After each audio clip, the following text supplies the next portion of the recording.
Hey folks, how you doing? Welcome. Get all your on this day in 1963 details in if you wish, because it's in 1963 December the 1st this geezer was born. So anyway, roll titles.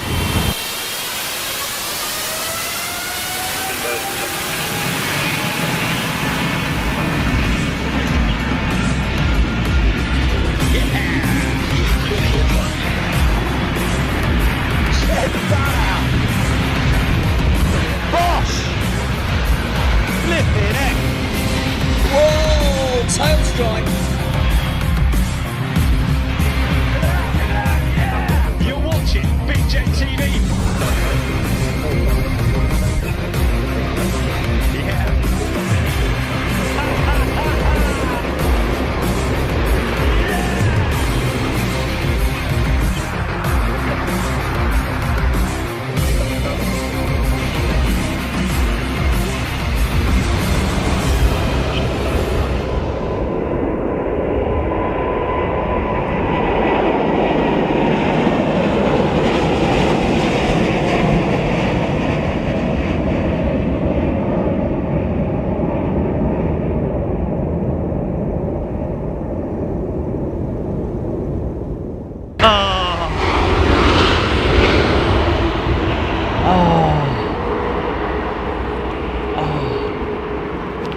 Yeah, I'm back on, but me bloody things come out.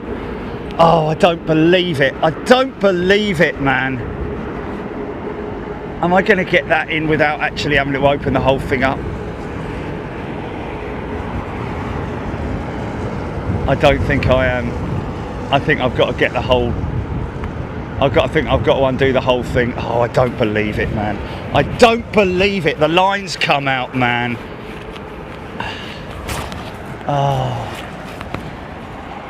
it just never flipping ends, does it, eh? It never bleeding ends. Oh, and now I've... Oh. You know when the guy's trying to reach across to just get a tiny little pair of scissors, you know, to set himself free, and he's doing it with one hand and then one finger, and he can hardly... No, it's not going to work, mate. It's not going to work. I'm not going to... Oh, that is just beyond belief, man. Oh, I'm not going to be able to do it, and I've got to take all of this off. I've got to disconnect all of this.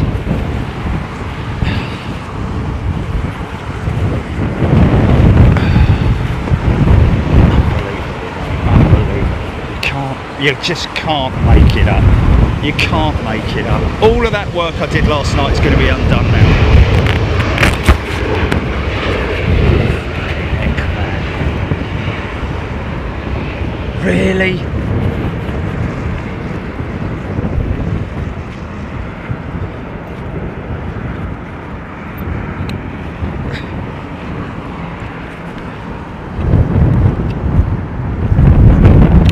Yeah, happy birthday anybody else, December the 1st, whenever it was.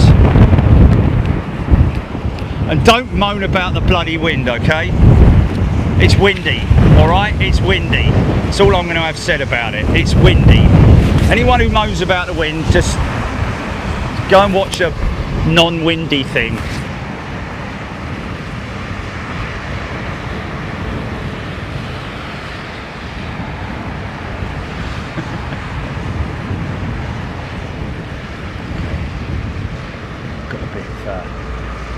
Got a bit of Kate Bush going on, but we just have to get this streamliner.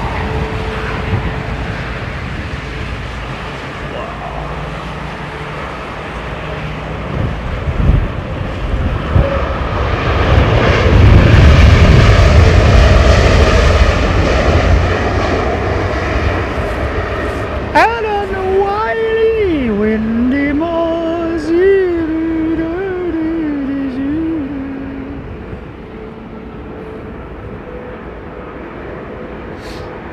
Yeah.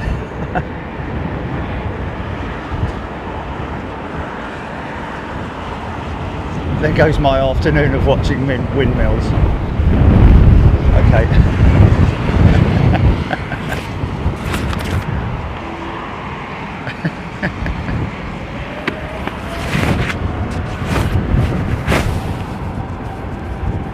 Okay, how are we all doing? You all right? Hope you're well.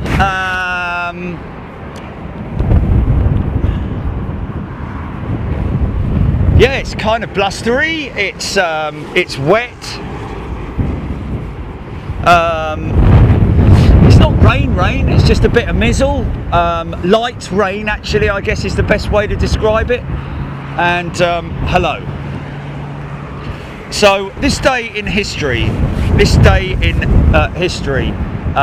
Any interesting things happen?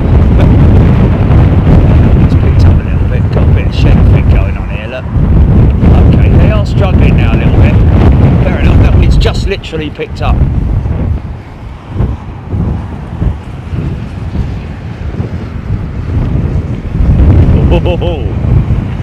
Oh, easy, son. That was quite long. That's quite long. I've positioned myself a bit further up now, beyond, well, about 10 feet beyond the...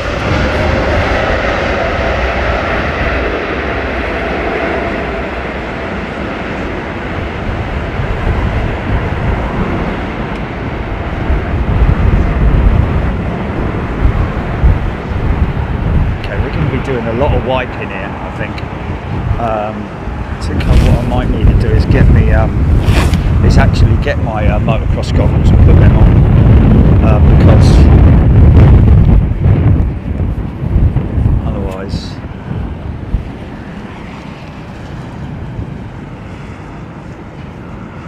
oh, Paul Skilling's here. Hello, mate.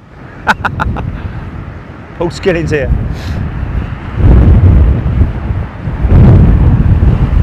Nice. 764, sorry.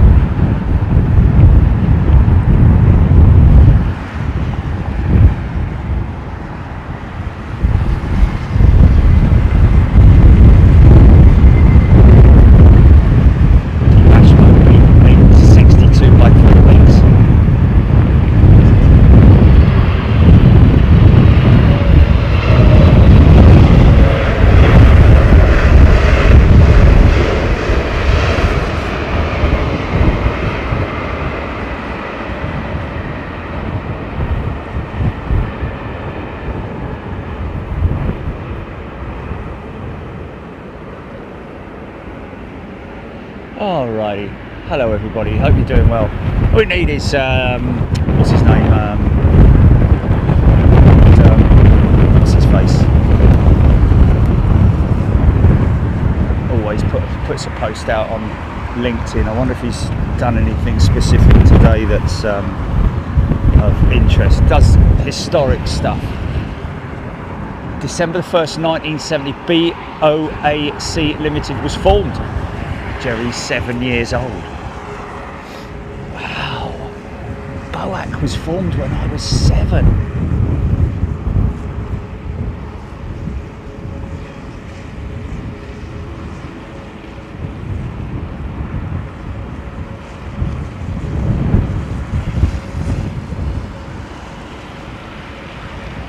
Oh, Brian Stewart, final flight of TWA, December the 1st, 2001. Flight 220 travelling from Kansas International to Lambert, St. Louis. Or St. Louis.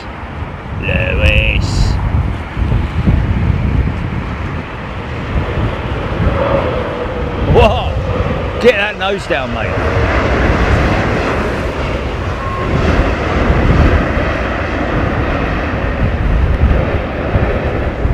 Right, okay, let's get these goggles on, shall we? What have I got next? Bette Midler and Richard Pryor. Okay. Oh, okay.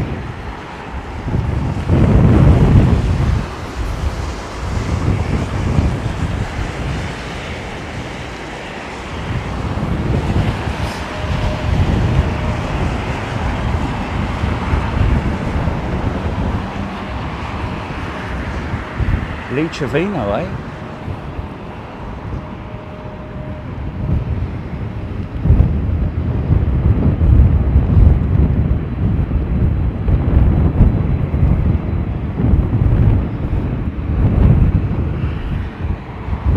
Oh, really?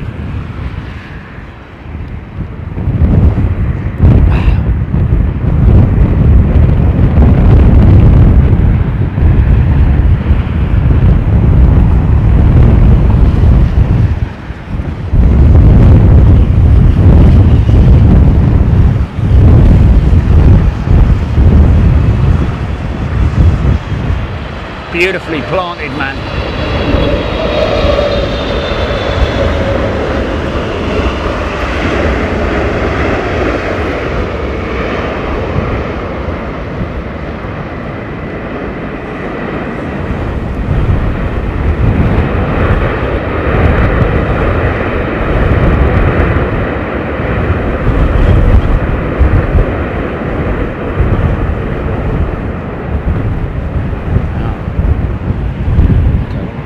Got to jump down and get this, because otherwise I'm going to moan all day.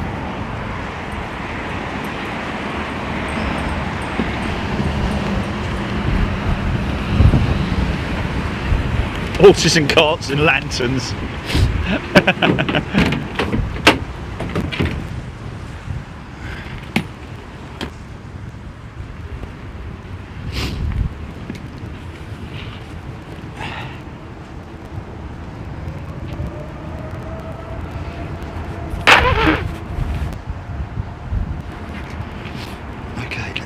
Hope this transition works quickly.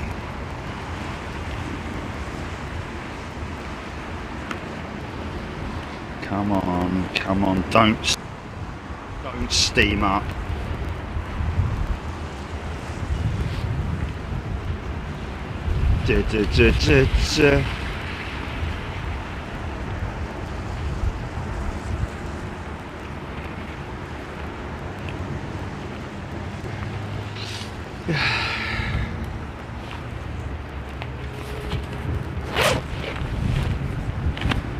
Oh man, really?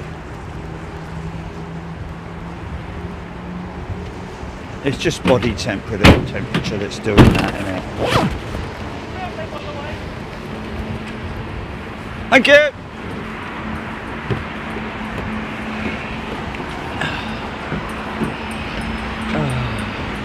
Oh look! I can't see anything, but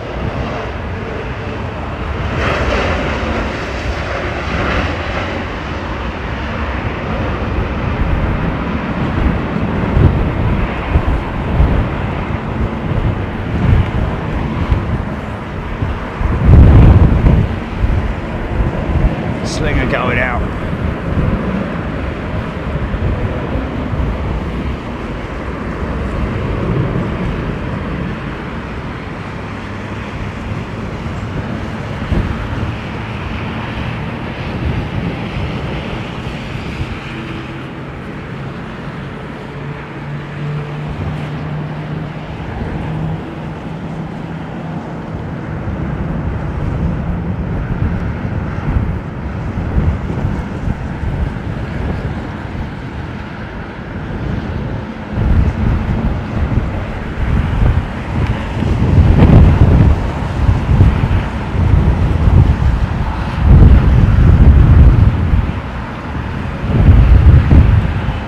Why is not Nature Explorer saying this is going to be a short stream?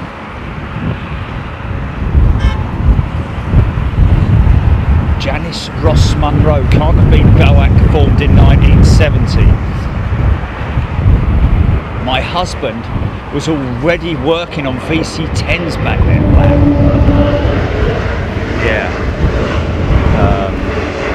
Yeah, of course, BOAC, the BOAC and BEA merged as British Airways, didn't they? Maybe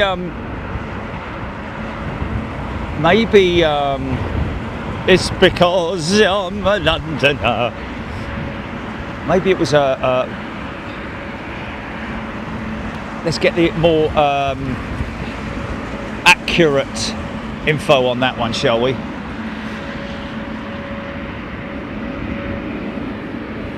Well, I'd be glad. Any oil ever lends in Siena. Captain Jerry $5 super chat. I hope those tyres don't hydroplane. Oh, easy, mate, easy there. That was shed effect. I'm pretty sure that was shed effect.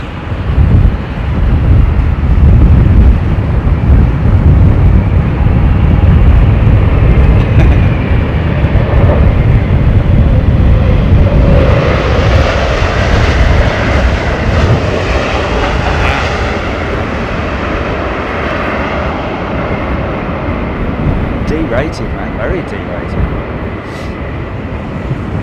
Oh no, that was just me line that came out of the Zoomer. Aidan Campbell, £2, super chat, happy birthday, thank you, mate, appreciate that.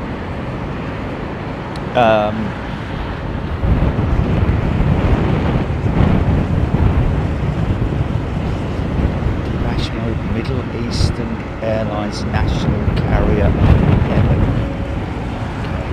Someone's waiting for a gate, look.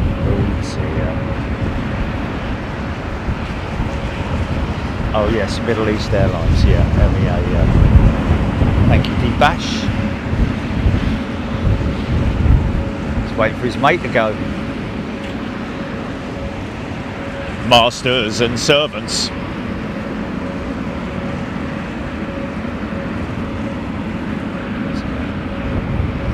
777 Lenny, Jerry, did the AA retro triple depart to JFK yesterday? I think I saw it landing at JFK yesterday. Yes, it did.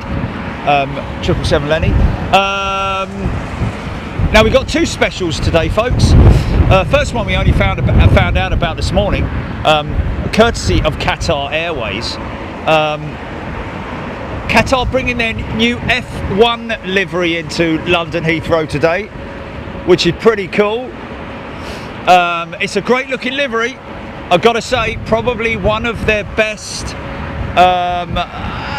The retro livery though is a good looking livery, isn't it? The Qatar retro. So I'll let you make your own minds up on that one. But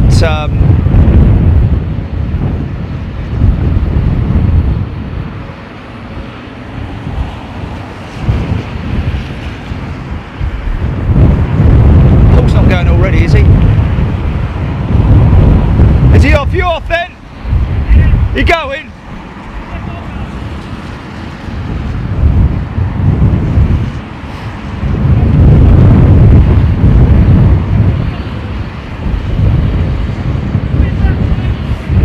Thanks, mate.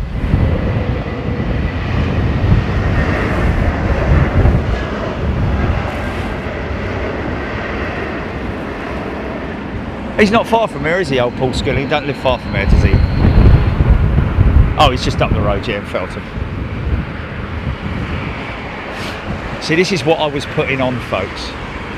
This is my jerry-rigged set of ski goggles where I've cut into the side there so I can put my spectacles on.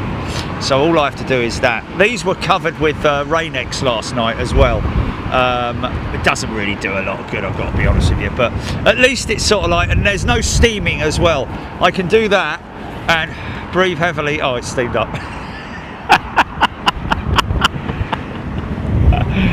You shipping. Every landing's a winner today, folks. Get a goldfish with every landing. It'll die by the time you get home.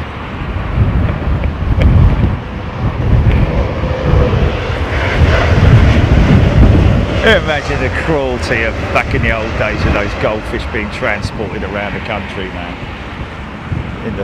Just that's horrible, horrible. Mind you, I'll be honest with you, my auntie, she had a goldfish that she won at the fair, or someone won at the fair, and it lived till about 50 or something stupid like that. It was massive. Never to clean the tank out. It was just all green, but it was happy as Larry.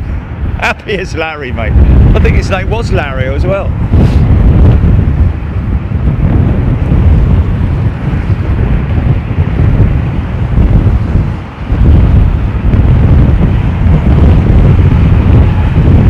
We've got the Qatar Retro as well. Woo! Mr. Ambassador, with these Qatar special liveries, you are spoiling us. Easy there, son, easy. Might be a bit of a rookie here, could be a rookie. Oh, nailed it, yeah.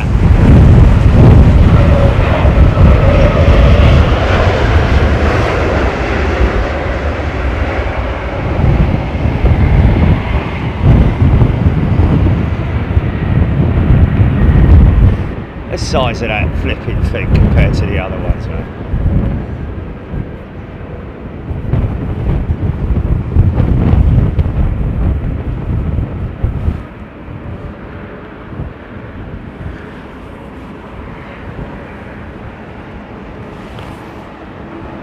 Okay, so Swedish car spotter can't see me, so I go.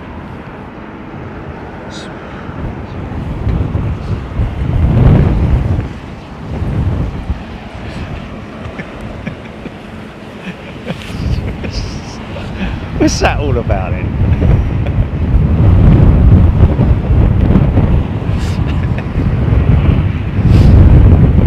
Jolly Jules loving the sound. Always great. I love hearing that when people love the sound, because that's 50% of what we do, isn't it? Really, at the end of the day, the audio is absolutely crucial. That it's hear these beautiful engines winding up and reversing and doing all that. Listen to that in the background. Great background noise as well. Some Leisure John G. Hayden Campbell Qatar 25th anniversary retro. 9 minutes out. Stuart Pritchard. Good morning. Little bit of adiabatic cooling going on over the wings. Floofage.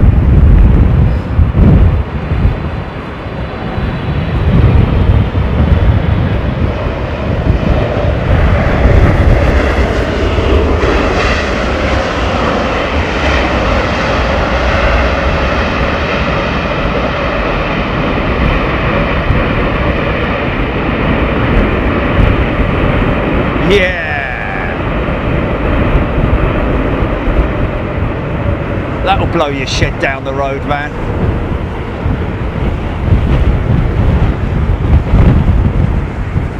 I wonder what the speed of the air is that's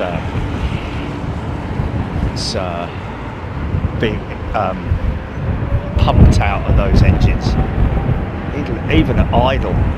I remember somebody saying to me that even one of those engines, the idle reverse on one of those engines is as powerful as a Boeing 707. Can you believe it? It's as much power as an old Boeing 707. G-Bond 426, some fantastic landings so far. Alex Hilton, showboating. Nature Explorer, how are they, yeah, well, that's just skill, isn't it? That's pilot skill at the end of the day.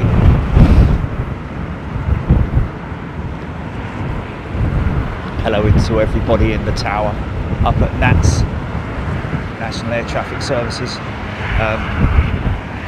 24/7 operation, even though the airport isn't open 24 hours a day, there is a 24/7 team up in the tower at Heathrow, probably at most airports, if not like it. Easy, son, easy. Just in case an aircraft needs to make an emergency diversion or something like that, they're always here.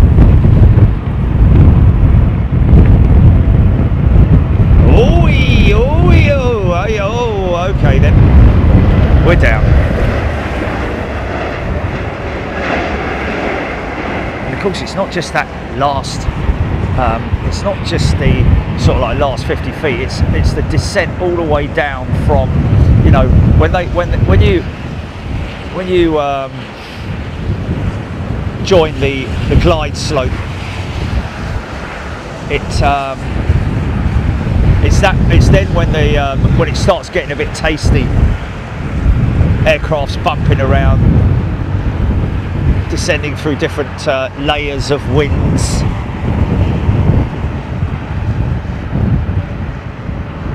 friction layers, as they are known. I learned that from somebody here on Big Jet TV many a moon ago. Catch the Pigeon is a returning member, is that right?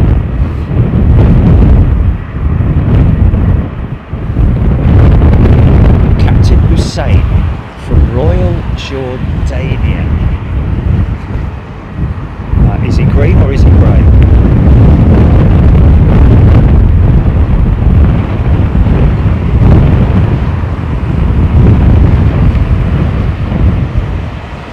You did.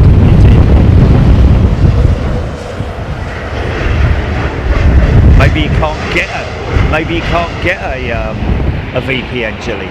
Maybe you can't actually get one.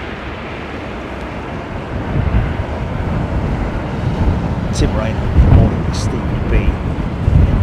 Hussein, Captain Hussein, dear Jerry, I love you. It's Captain Hussein from Jordan. From the minute I open my eyes till I sleep, I am watching you, not only the planes, but for your voice, subjects, and you talking. Thank you, Captain Hussein. Don't become too...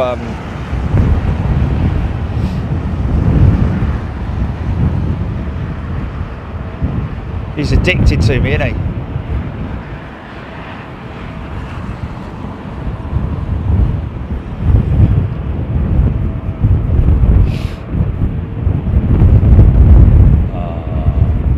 Thanks, Captain Hussein. Was it Captain Hussein who told me about the dance of the ailerons on the 380 all those years back?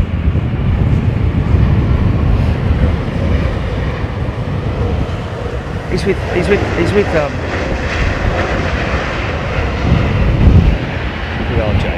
RJ. I did say that, didn't I?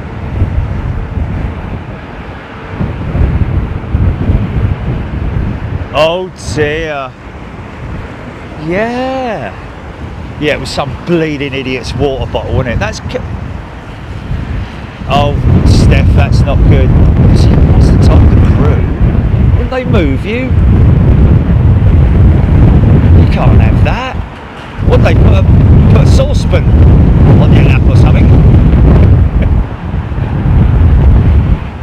I wouldn't be happy about that, mate. I'd insist that I be moved. I insist, you see. Oh, easy there. See the shed effect coming into full effect there, man. Adiabatic cooling from about 100 feet.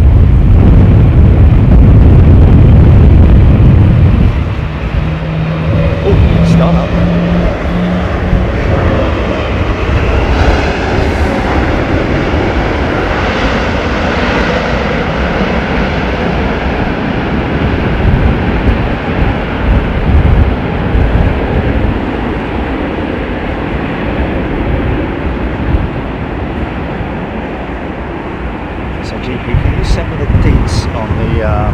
On the retiring pilot, please, because he's going to be the first one in, isn't he?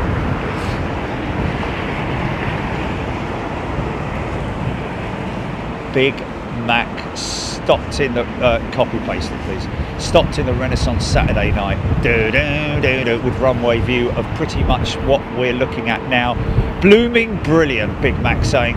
Was coming to say hi to Jerry on Sunday, but you were fighting the horses. Yes. And of course I woke up this morning, and I thought it was Sunday, because we're doing a show. Again, as always.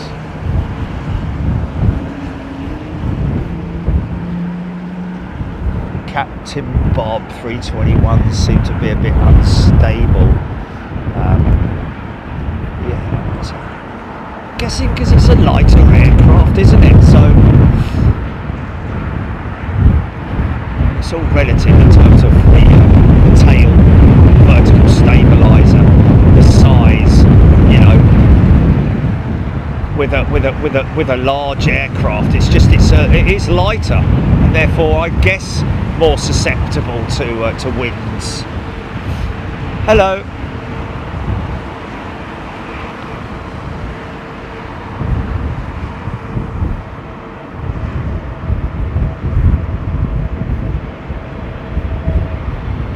someone very special that we need to get to number one today, folks. Because he is 50 years with British Airways and completing his operations today. Oh, isn't it? Oh, 50 years flying. Okay, he's been flying 50 years, right, okay.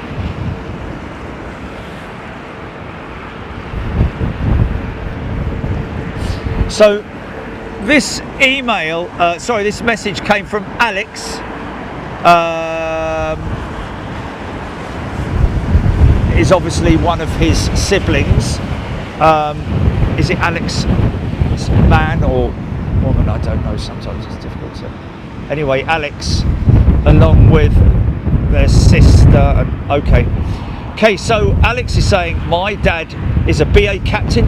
He's retiring. His last flight is today, Monday the 1st of December, BA389 from Brussels. His name is Peter Johnson. Oh, Mr. Johnson.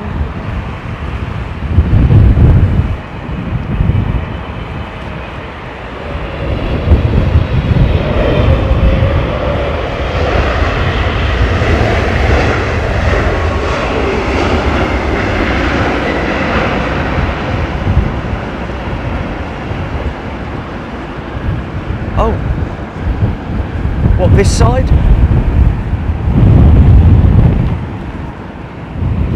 Oh, there's a, oh, okay, we're hearing there's a swan apparently being reported. We have had, okay, that's around about A5 there, isn't it? Isn't that A5? Yeah, there we go, that is A5. Okay, so we have a swan reported, folks. I hope that swan is okay. We do get overflies sometimes.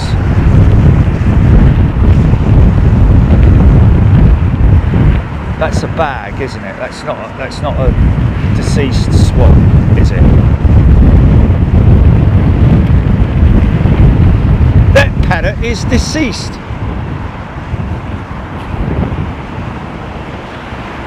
Okay, so leader is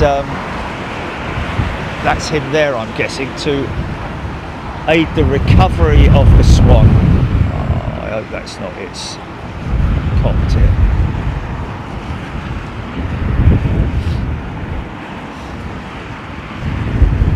So Peter Johnson, 65 next year, been flying since he was a teenager.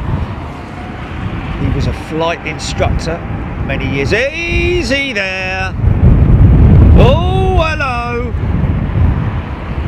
There we go. Nicely recovered there, young man or young woman, lady, sir, madam, person. He, him, her, whatever.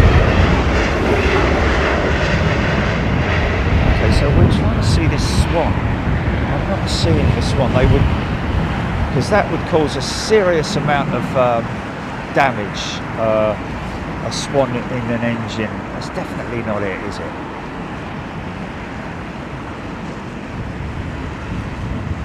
Do you know what? I have a funny and horrible feeling it might be.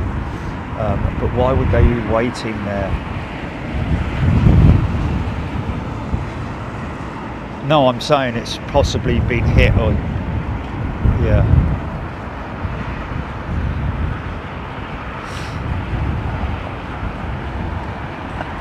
So Peter went on to fly private jets with flight refueling. FRA, is that Frankfurt? Until the early 2000s. Oh, easy son, easy there. Dip that left hand wing in a little bit,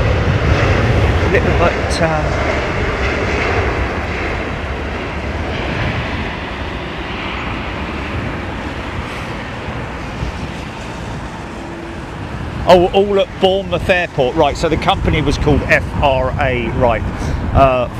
Something refueling. What's that, GP? Yeah, I'm sure it is a carrier, but you would have thought it's FOD, isn't it? You would have thought that they'd pick that up. That's you don't just leave big bits of plastic, because even a small piece of plastic can cause serious issues with engine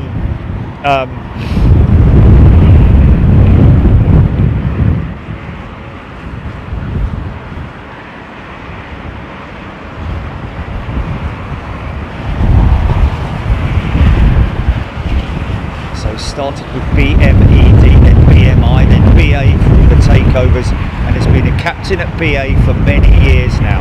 Oh, hello, this is your retro Qatar jet. Nice.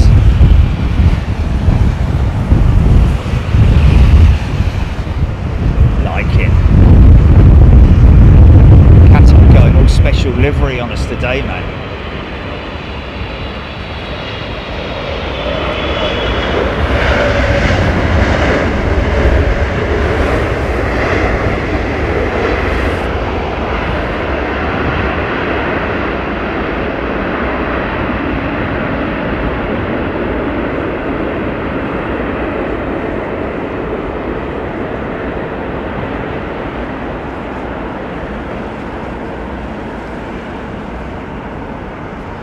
So he's always loved flying so much. Such a huge occasion that he has his last flight today. It would be so amazing if you could film this last landing of his career and maybe give him a shout out. Captain Peter Johnson, of course. It goes without saying. I always say when I go up on the flight deck, as I will do this coming Wednesday, just to say hello to the flight crew. Give them a couple of stickers and say, listen, don't hesitate in giving us a nudge if you want one of your landings or departures covered. We're always more than happy to do that. It's a pleasure for us.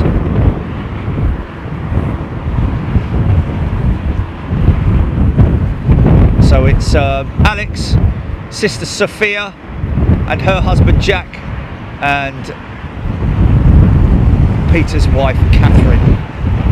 They're going to be at Heathrow to surprise him. Isn't that lovely? Easiness.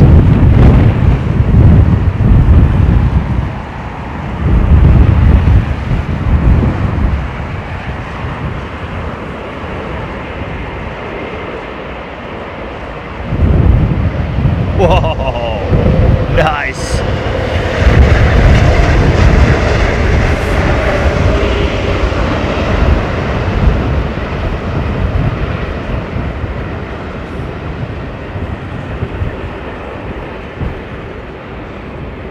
If you're watching or listening, Alex, how far out is he, GP? How far away is he? 33 minutes out.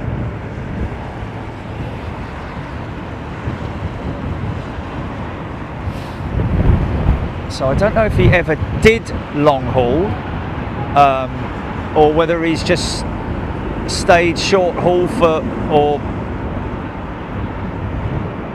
domestic just for the reason of enjoying flying, but also having home life.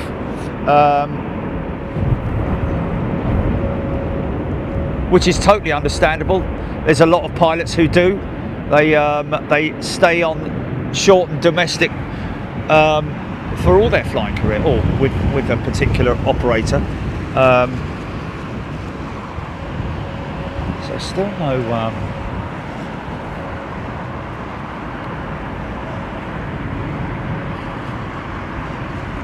What's the, it's BA what, GP?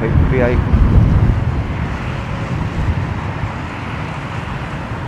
A389. Okay. Show on map. Okay, he is sort of just crossing the English Channel now, is our Captain Johnson. Oh, Mr. Johnson.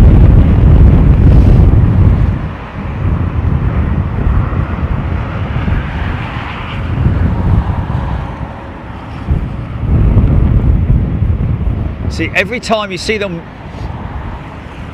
make that adjustment there, that is the wind that's whipping up over the maintenance sheds on the northern side of the airfield. It's never in doubt, never in doubt.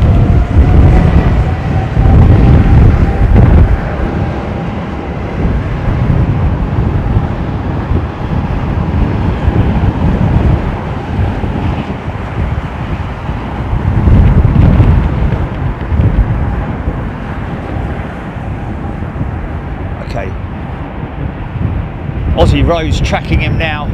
Rab H, Norman Kloss. Let's get him to number 1. Dillis, John G, Ridders 747, BA389 followed with a thumbs up. Les the Bam, easy son. He's just ahead of Egypt Air, Rachel Van Zeller, car spotter from Sweden. Easy, Squopy. Got to get his flight to, we've got to get his flight to number 1, folks, because he'll never have another chance. So a joint effort by everybody, please. 5,400 people watching.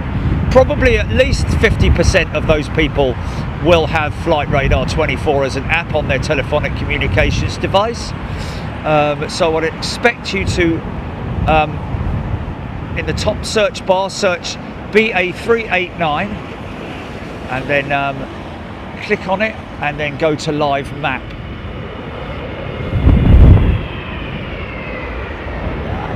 Nice.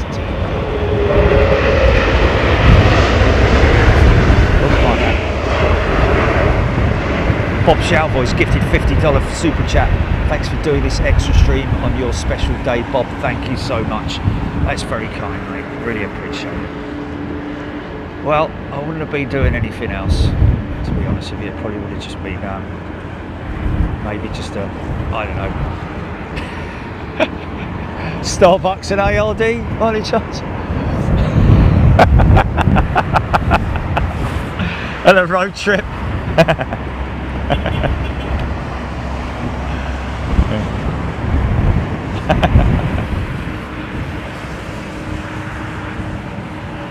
Thanks, Bob, mate.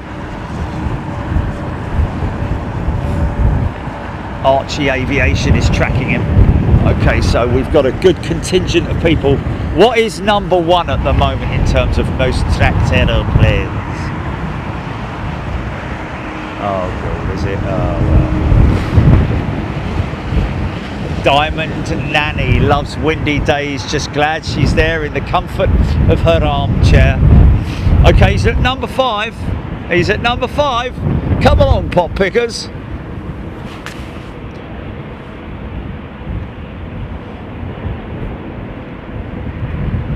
So BA389, by the way, folks, is a retiring pilot, been flying for 50 years.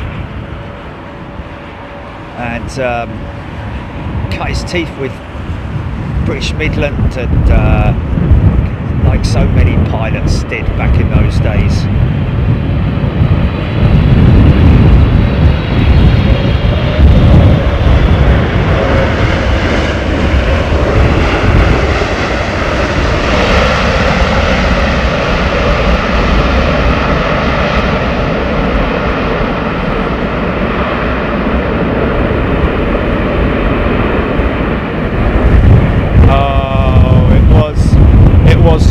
It was the Swan, and I'm glad I didn't film that. I'm glad I didn't film that. No, it's just gone. That whatever we thought was a bag has gone. Oh, that's a shame. It was the Swan, yeah.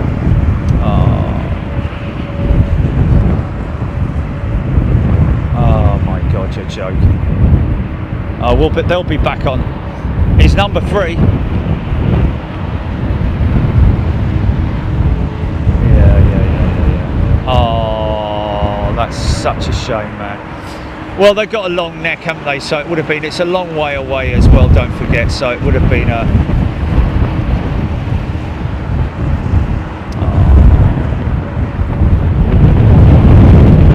Oh, what they thought was a Swan. They might have thought was a Swan. Okay. Oh, I wish I'd have seen them pick it up now. That's not a Swan. That's a bag.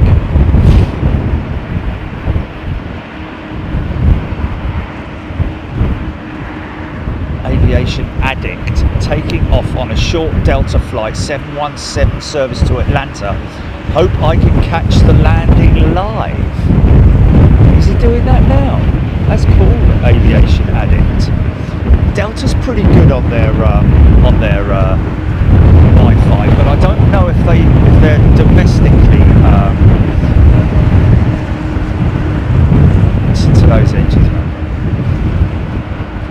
Fully established, not a swan. Thanks, mate. Appreciate it. And there's another bag trying to make an escape. Thanks, fully established. Appreciate that, mate. There's another one there, look. There's another Pete. It's just got caught on the fence there.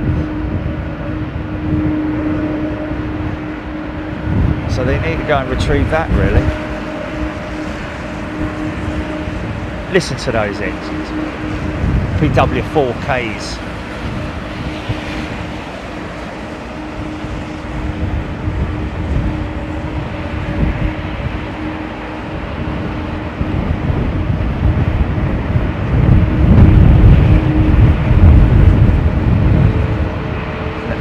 Back on Sutton Northern's GP.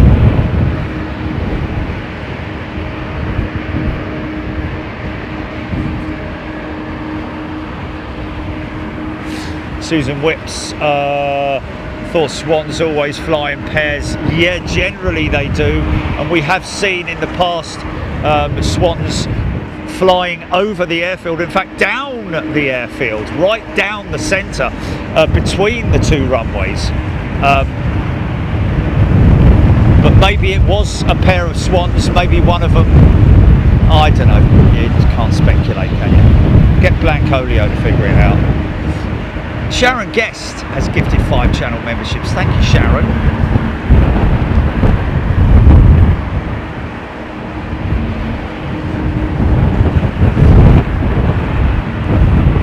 Aaron Thomas, Conviasa E190, #1 on flight radar. Oh, is that because of all the people are so nosy, aren't they, man? Mind you, I've got to be honest with you, people are so nosy that when those people that are watching that other Conviasa jet see what is #1, they might go, oh, why are we watching a BA319? It might be an emergency or something like that. Quick, let me go and have a look at that. You know what I mean? It's like, just people are just generally nosy, aren't they? Oh, strong smell of kerosene, mate. Look how grubby that 777 is, mate. They can clearly see where they...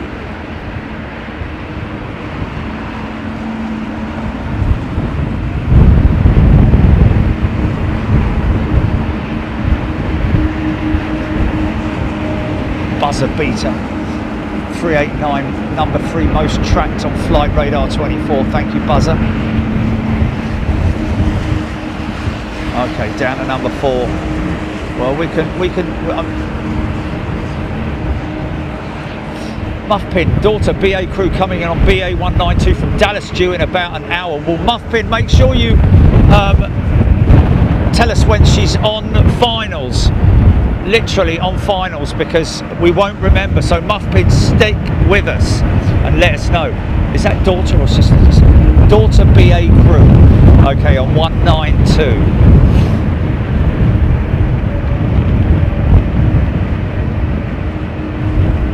Tara Dakin's son is on Virgin Atlantic, landing in about 10. Well, give us the flight number, Tara. You got to give us this. Lots of Virgins around.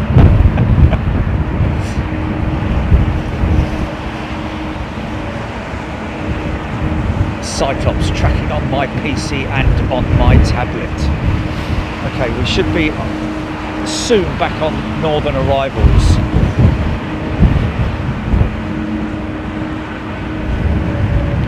Yeah, it's okay, it's fine.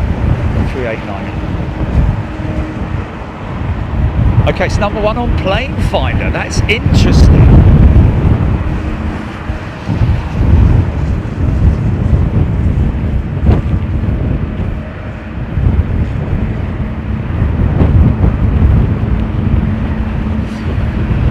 Ross Munro, when my husband retired, the 747 fleet manager met the aircraft with a framed photo and a presentation. Black, I'm guessing that is. Wow. Split scimitar, 4 and 20. Oh yes. Steph, umbrella. Steph needed one of those umbrella hats, didn't she?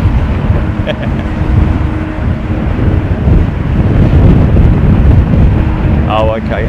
That's funny, isn't it?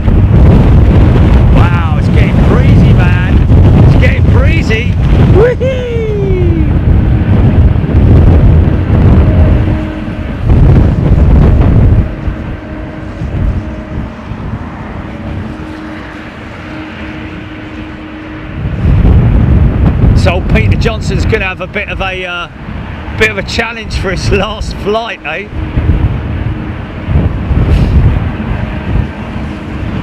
Oh, red nose.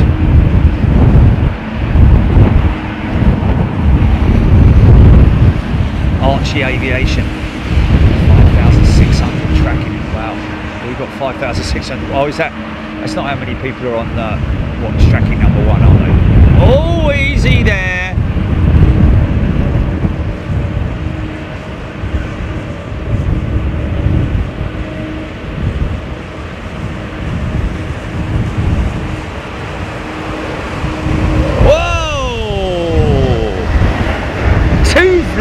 For the price of 1, how about that? Ryanair would have charged you for that. Tony Bagman is a returning first class member. Welcome, Tony. Joining us in Miami this week. This week, folks, we'll be in Miami.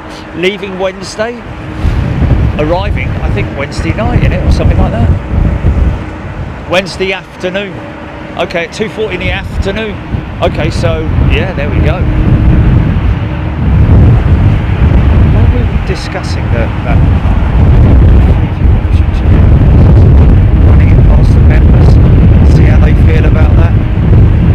Oh, I thought it was going to be Wednesday. This is a Wednesday show. Yeah, in the afternoon. Get there, do like 2 hours or 3 hours or something like that.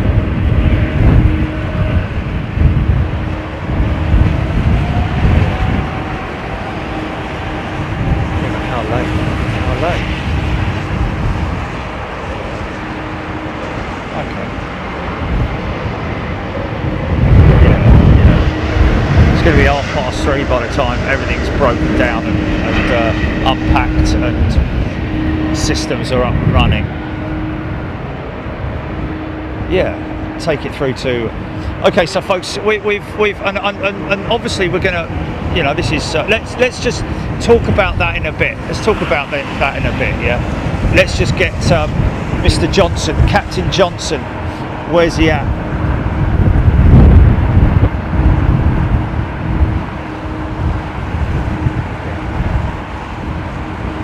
Okay, Captain Johnson is now just south of Chelmsford in Essex. Currently at 14,800 feet, doing 223 knots. Making preparations, final preparations. Oh, listen to that.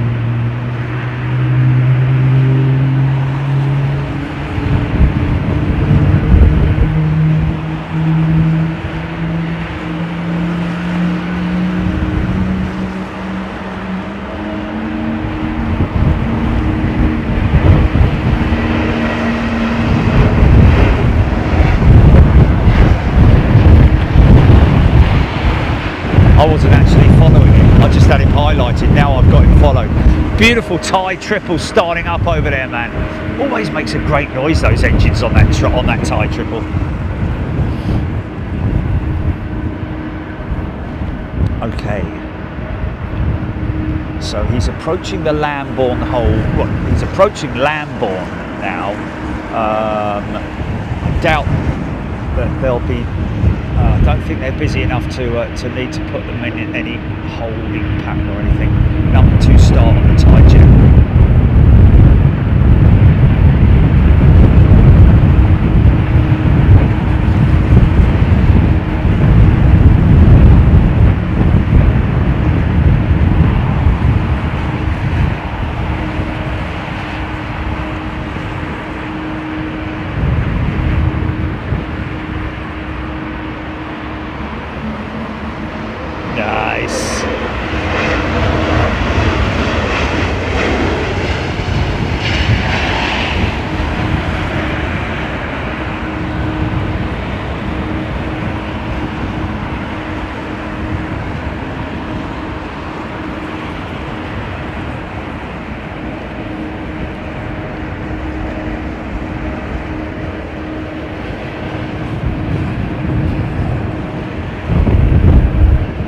Francis Wait, track of 270, and then he will turn left heading 180, probably for about 4 miles, and turn right heading 270. That's as simple as that. I think his well, let's say his final flight is not going to be uneventful.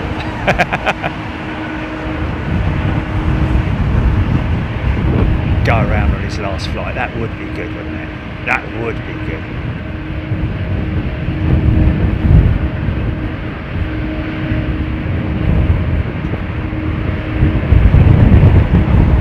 Whoa. Bit of a lurch, but we'll take it.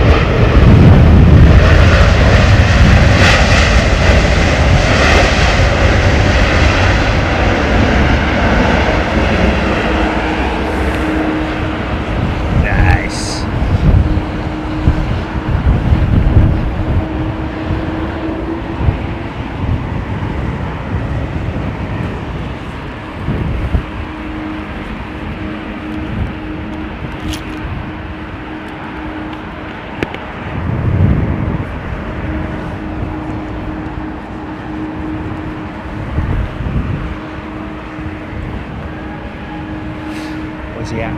Where's he at? I've got him, I've got him. Still on 270. 11,000 feet descending, 220 knots now. How many times has he done this, man?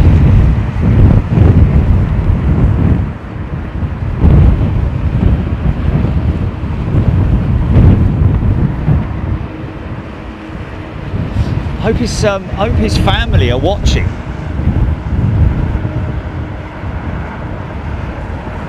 Yeah, that's lovely, isn't it?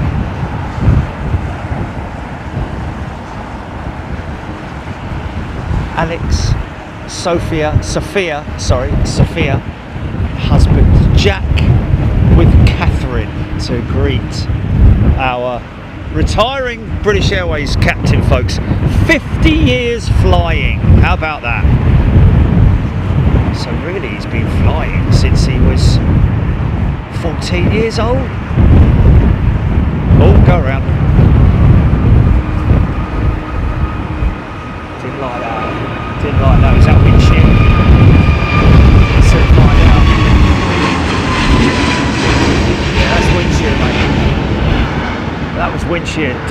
No down. Well, maybe not. Maybe not. I don't know. It's just that they generally tend to keep their gear extended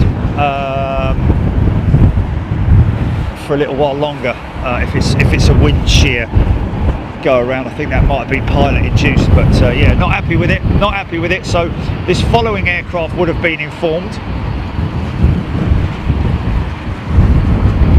Expect turbulence at 100 feet, which is the shed effect, basically.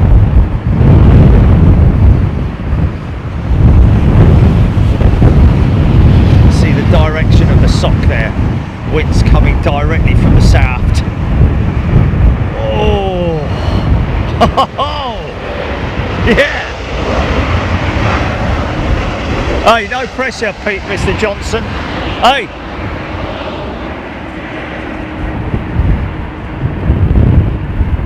Oh, Mr. Johnson.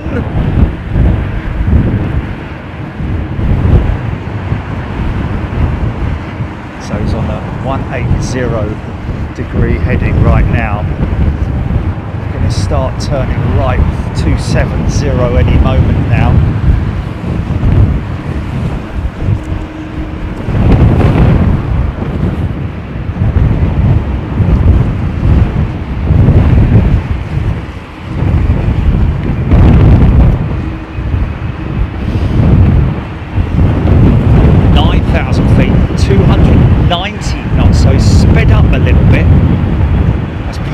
He's sped up because he's heading straight into oh no, he's in the hold.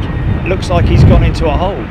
He's turning back. He's definitely gone into a hole. Is that possibly because of the conditions? They're spacing them a little bit more, maybe.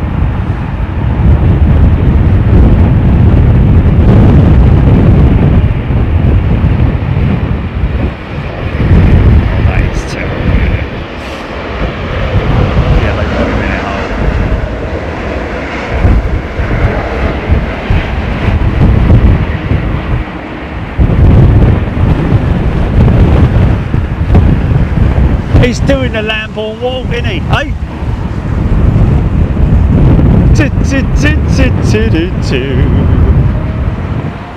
Oh yeah.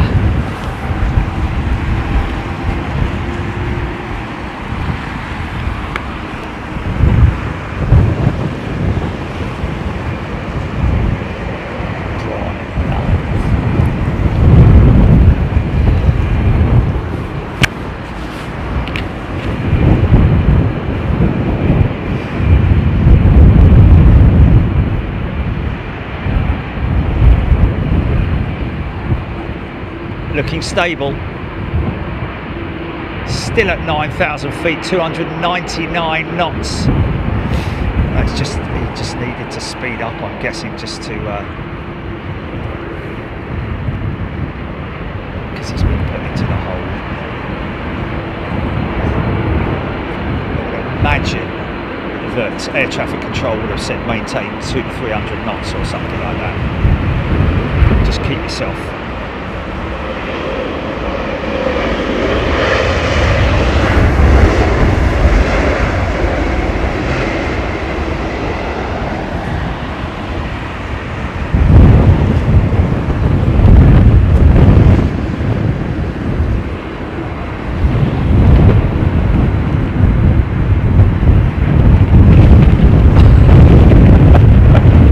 Somebody else.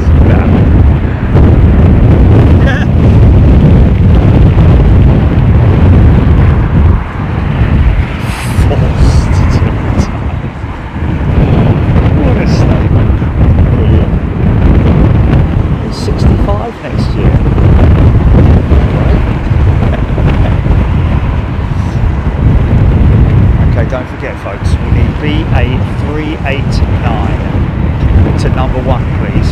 That is your priority of the day, your Sunday challenge. Let's get BA389 to number 1. Not just yet, let's wait until he's on finals, because otherwise he'll drop off again.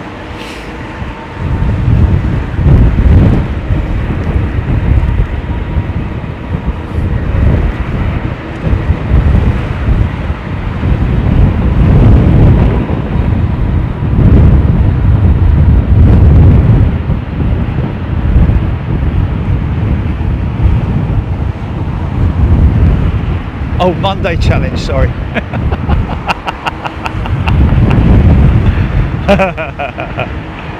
Oh, I'm going to be ruined tomorrow, man. I'm going to be ruined tomorrow. Tomorrow's Monday, isn't it?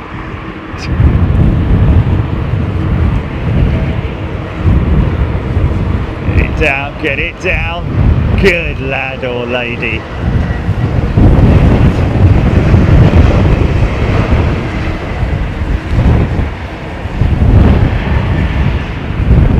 Is that you, Scotty? Or it could be Capo Dave, couldn't it?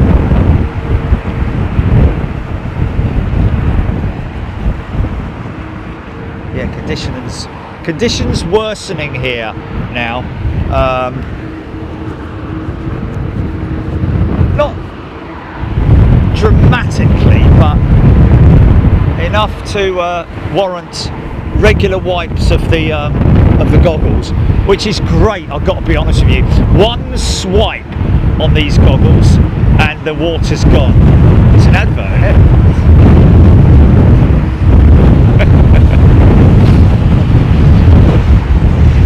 Much better than having a clean independent. He's number 2. Come on, people! Keep it there as well. Don't drift off.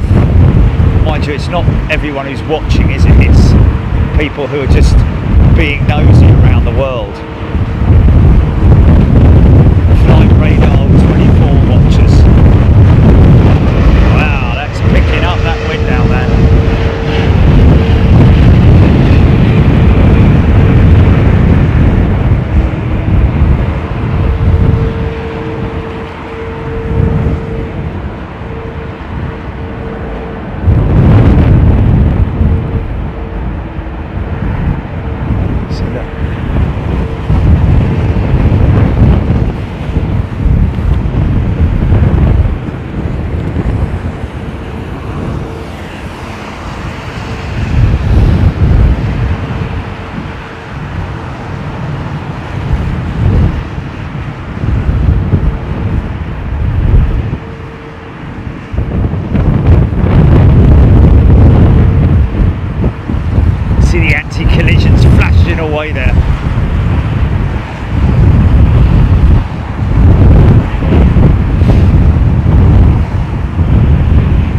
We need another 301 people, folks. Come along now.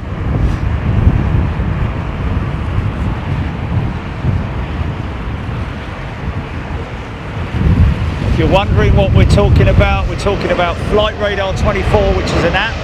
Other apps are available, of course, folks.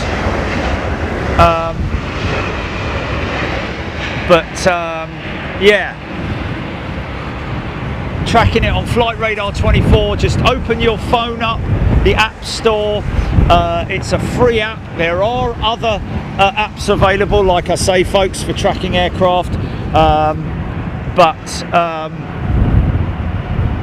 All you need to do in the search engine when you've downloaded it, just download it to your device and download the free version, blah blah blah, and just put BA389 in the search bar. It'll bring up the result. May bring up a few results, but you want to see the live one, and then down at the bottom of the screen you just hit the follow. It almost looks like a Union Jack, doesn't it? Or the oh, don't you? Oh, so when you highlight it shows as follow. Oh, okay. Oh, I've got you. Yeah.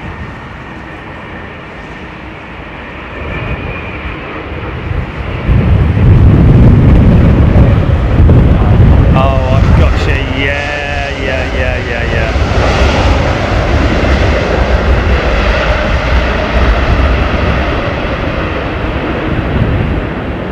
He's number one, man. Oh, Peter, that is, yeah, come on, let's keep him at number one for the entire, for the whole arrival. He's going around again, isn't he, man? He's going around again. He's doing a Carly Simon, isn't he?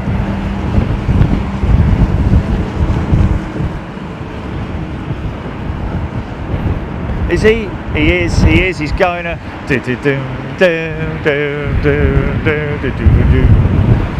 oh, he's making a wide track. Okay, he's making a wide track. Okay, I've got you. Come on, Mr. Johnson. Let's be having you. And to any other BA crew watching right now, whether you're cabin crew, air crew, this is a bit high. He's a bit high here. No, he's fine. Let us know if you've got either your final flight or he's number one on Plane Finder 2. That is fantastic. I think he's been number one for a little while, hasn't he? 50 years flying, ladies and gents.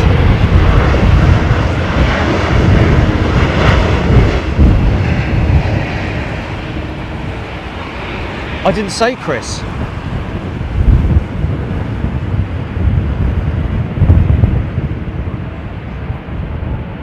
Okay, whatever. Come on, Mr. Johnson. Right, he's definitely on approach now. 6,600 feet, 166 knots on approach. Now, he's not on approach yet, folks. He's on the... They don't call that the downwind leg, do you? He's cross. Anyway, transitioning from the landboard area or into and down to 27 right. He's just about, so he's intersecting the localizer at any moment now. Still got a little ways to go because he's at 6,200 feet, needs to be about 2,500 feet to intersect the localizer, so he's still quite some way out. 138 knots now, a nice managed speed.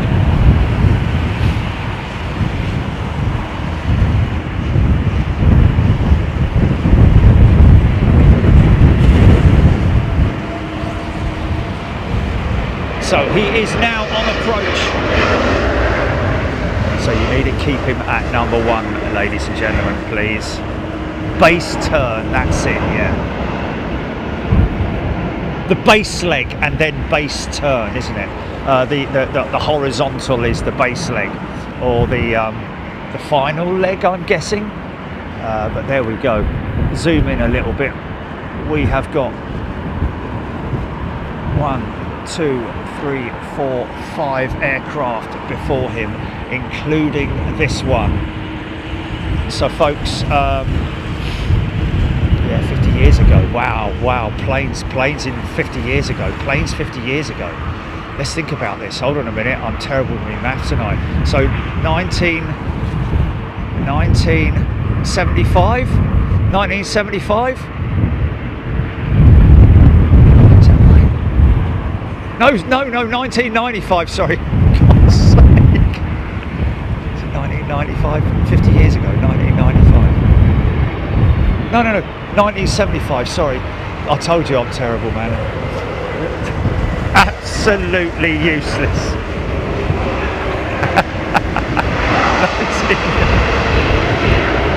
Is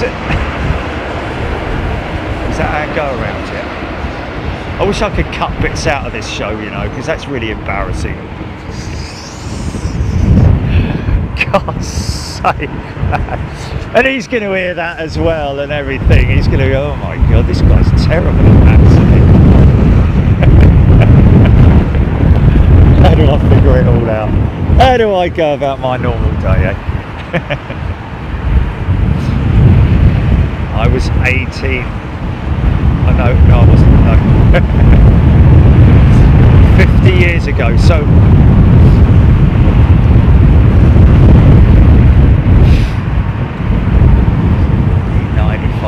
1995. That's just before the 777. I think it was 95 was the year. No. What was it? 75. I did say that. Right at the beginning I said 75. Yeah.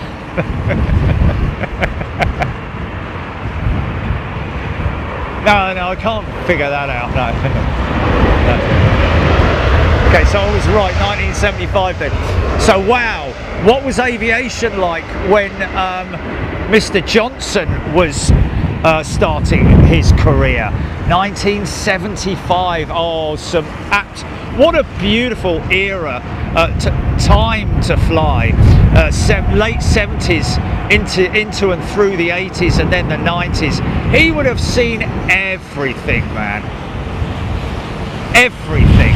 You know, we're talking about Convairs, we would have, you know, the 707, the whole era, the early jet age, starting the real sort of like, wow, that's just incredible, man.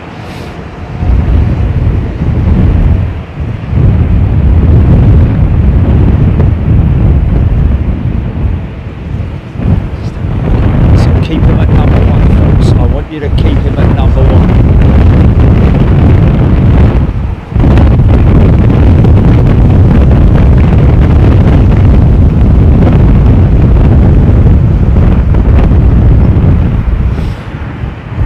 His flight track looks like 50. No. First flight of the 707 in 1958 that was. It does look like a modern 50, doesn't it? It does. I wonder if he's done that himself. That's kind of crazy, that is.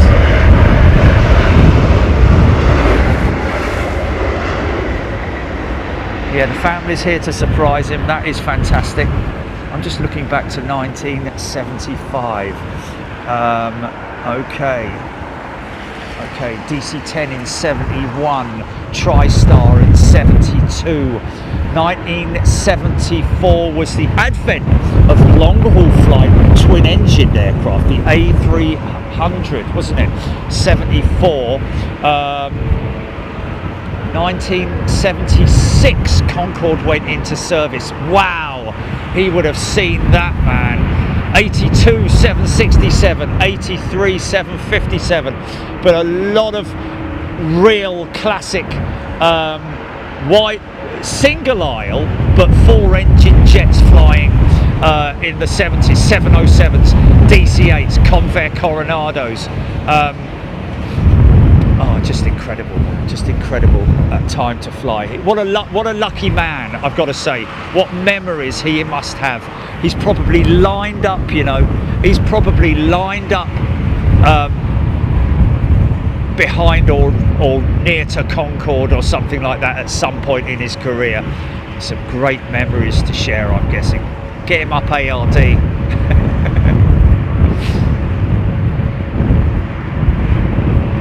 And of course back then, 1975, it's British Airways, isn't it, in 75? But the early, so that would have been 737s maybe? No, that's too early for the 730, way too early for the 737. Wow, what have we flown? Just somebody Google BA Fleet 1975.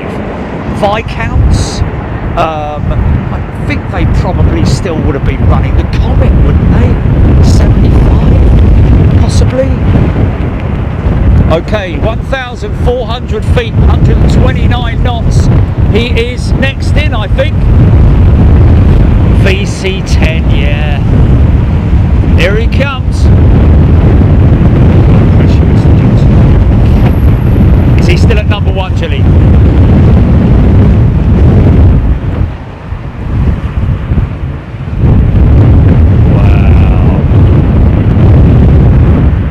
BAC 111, Hawker Siddeley Trident, 747-100s probably, VC10s, Concorde, well no, Concorde was 76, wasn't it, I think, first flight, 1,000, the TriStar as well, wow, yes. He saw the TriStar come into service. So I'm guessing he must have been on the BAC 111 when he started his career. The Viscounts weren't around then, I don't think. Oh no, of course he didn't start with BA, did he? Yeah, sorry. I know, I'm sorry.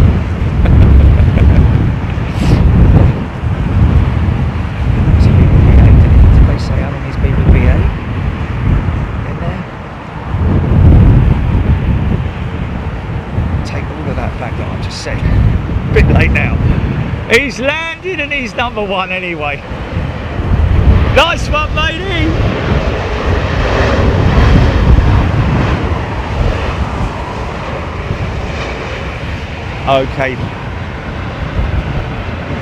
Okay, started flying commercially in the airline industry when in the noughties, in the 2000s. So, okay, but he still would have seen it, wouldn't he? If he's been flying since he was since 1975, that's he was a flight instructor. Wow. So sorry again about getting that all wrong, Mr. Johnson. He still will remember those eras of classic jets. TriStars.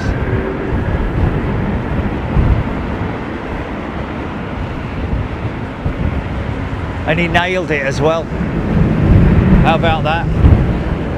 Congratulations, sir, and a very happy retirement to you. Wishing you all the very best. Stay active. Sounds like you've got a great family with you as well, which always really helps, doesn't it? If he's a golfer, he's just going to spend more time on the golf course, isn't he? What's that, GP?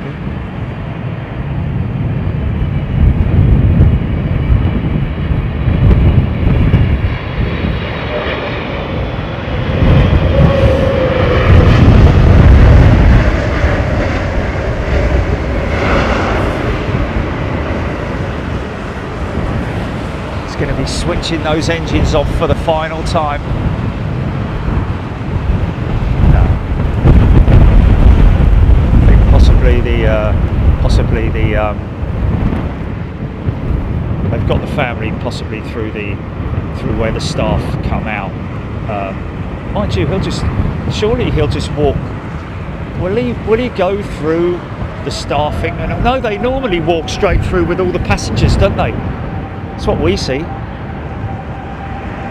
They only come in. They come in through the back door and go out through the through where all the passengers go. So they'll be sitting there. They'll be waiting there for him. And 20 odd minutes or so. Shut those engines down. Not going to gate 501, is he?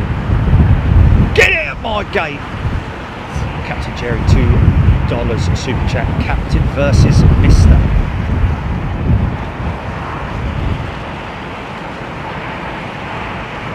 The A193 350 from Dallas any minute now.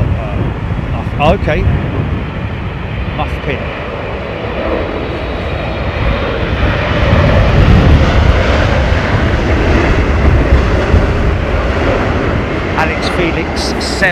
Alex Phoenix 7, that's him there, isn't it? Oh, that's brilliant, that's brilliant. Hope he enjoyed it. Got a bit wobbly. I tried to get a little bit of a zoom in on the flight deck, but it kind of went a little bit wrong, but we got his final landing anyway. Congratulations, sir.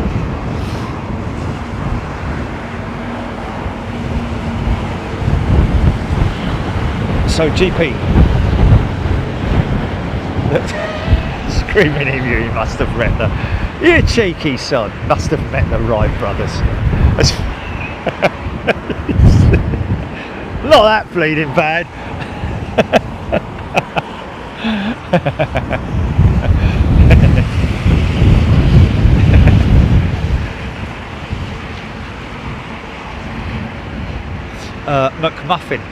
McMuffin said no.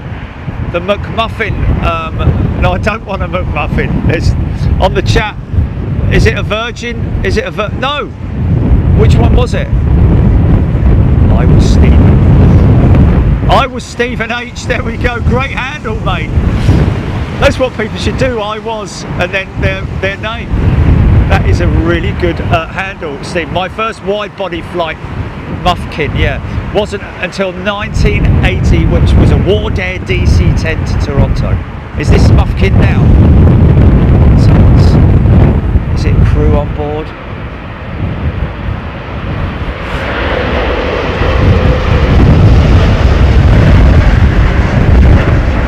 Daughter is crew.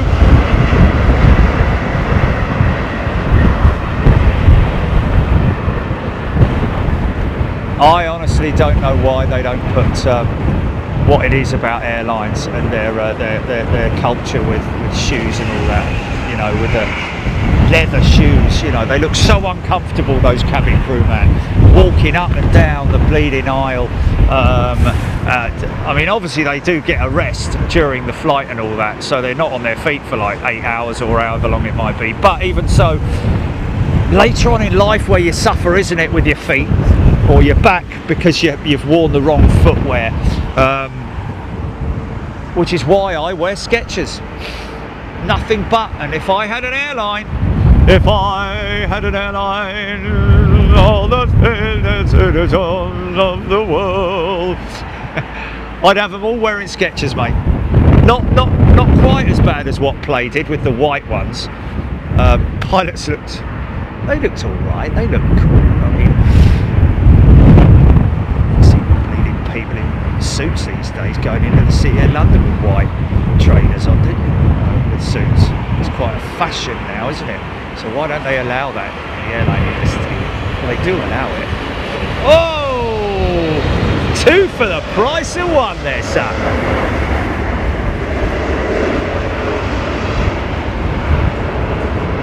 Oh, wow. No. Fly 164. Listen to this, folks. He's on the Qatar logo jet this afternoon, watching you live through Starlink. Well, if anybody watched the Formula 1 Grand Prix during the qualifying, I think it was, or the sprint. I know it was the sprint, just before the sprint in the build-up to the show. One of the presenters was on board the Formula 1 liveried 777. I've got to say, it's probably one of their best so far. I think it might even trump the retro jet. But yeah, he was broadcasting. I think it's the first time that a film crew or a sports team or whoever had broadcast live from an aeroplane. But we got there first, didn't we, Gilly? We got there first. We did it before Sky with Iceland Air. In fact, I did it in 2017 or something, didn't I? 2018 or something.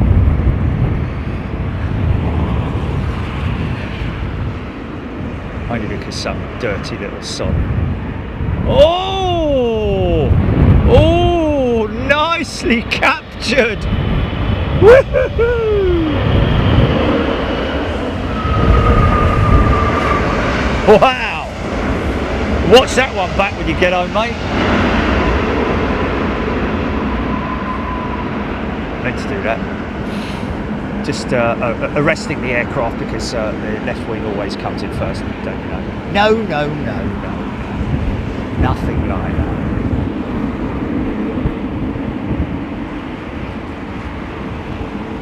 Bloody hell.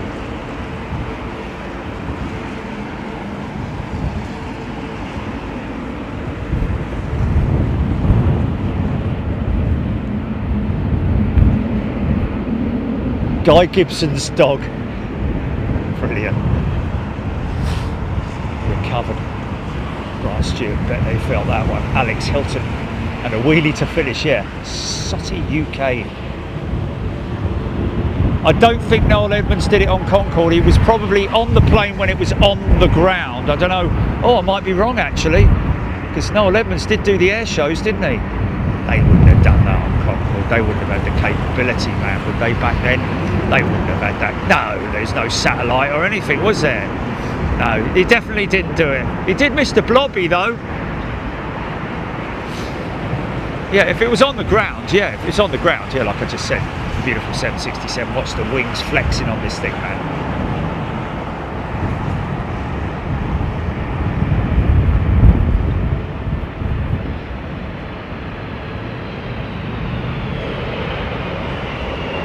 Oh, nice. Go on, son, open it up.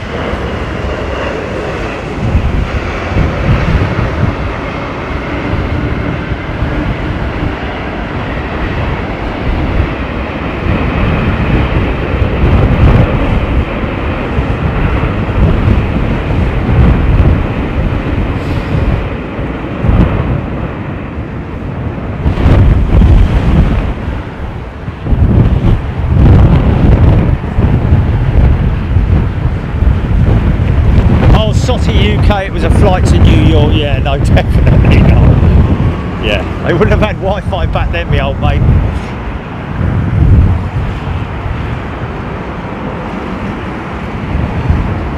Oh, no, I didn't. Oh, well, he hasn't, has he? Oh my God. Pup, mate.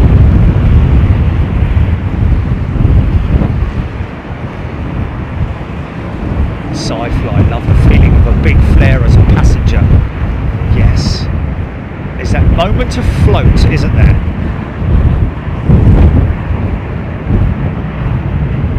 Fly 164.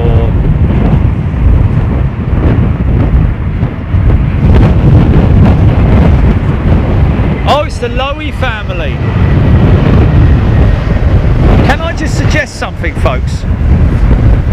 Fly 164, I mean Lowy family, I would put Lowy family 123 or something like that, because then I'm going to read the beginning of your name out as, you know, as your usual name. I'm not going to read out the 123 unless somebody specifically wants it, but when it's a readable name or title or something, I'm going to read out the name. Forget about the numbers. So you want to change your handle back to Lowy family 88 or something like that, I don't know. Oh, Ewan Stewart, KLM crew wear black Skechers. There we go. There's no surprise there, man. Good for them, because they're kind of cooler, KLM. I put them on the same sort of level as a cool airline like Virgin Atlantic. I'm surprised Virgin haven't done that, you know. Should go all Skechers. But good for the UKLM, man. Good for you. Even the flight crew. I'd imagine. I don't see any reason why not. Skechers do every single kind of boot you can think of, footwear you can think of. Skechers boots on today. Oh,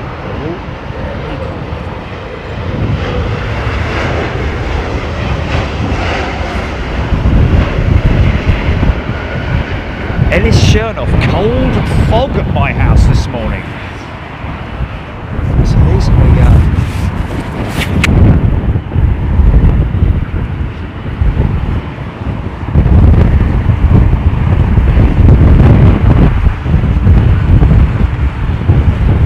steel toe cap Skechers, steel toe cap, and they have lasted me a long old time. They've seen quite a few rumbles through the paddock, I've got to say.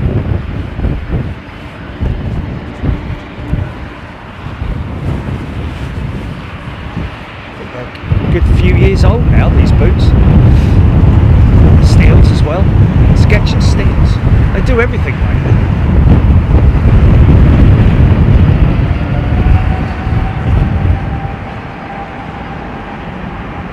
Seen that bloke with the cowboy boots on at the car rental place at Anchorage. He was in agony, wasn't he? And I'm like, no wonder you are, mate, wearing those stupid bloody things. You're over 60 years old, man. Your back's screwed in it. You keep wearing big lumps of wood on your feet. It's terrible for your back. Think about it, man. He's just standing there reaching down, trying to reach for his toes because his back's obviously done in after a flight. Wearing bleeding cowboy boots for, man. Oh, I mean, each to their own, you know, whatever, but come on, man. Do yourself a favour and buy a nice comfy pair of shoes, you know, proper shoes. It's just good. Ponytail and all that sort of thing. 65.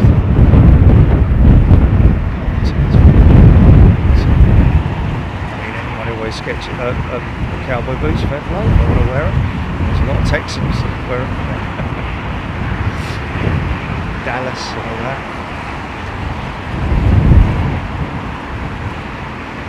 What did you say, Jerry?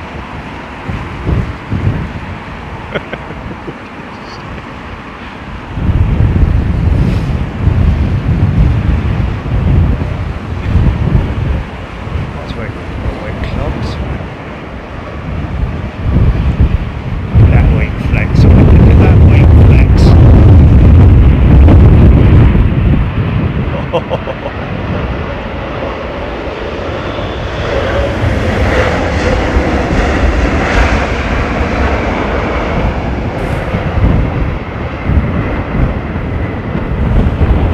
Oh god, yeah, I don't even. Whatever happened with that?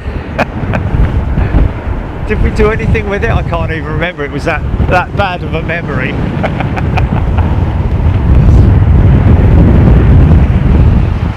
Oh my god, yes, yes.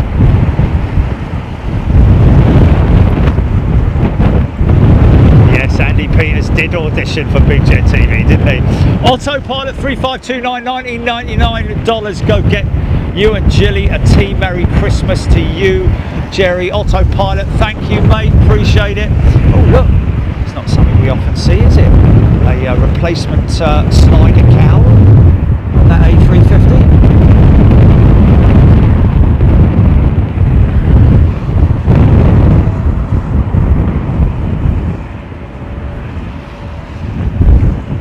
Probably why that's been in maintenance, I imagine, to have that fitted.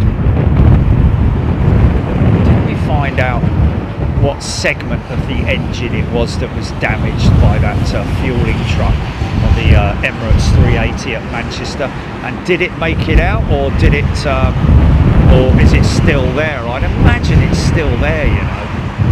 So they need to obviously call someone in to replace that. Emirates will have it over there too, sweet. They've probably already got it there, I'd imagine.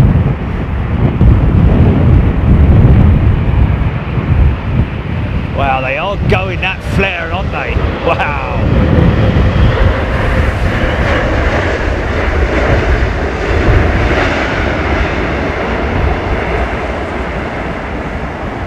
It is that 30-foot flare in it, right? Let me quickly jump down and get. Oh no, don't need to jump down. I've got my gloves here. You stupid boy. Tell you what, mate.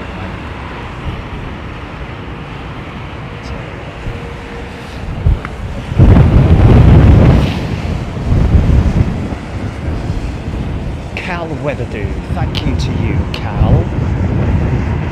sketchy indeed. Sketchy on sketches.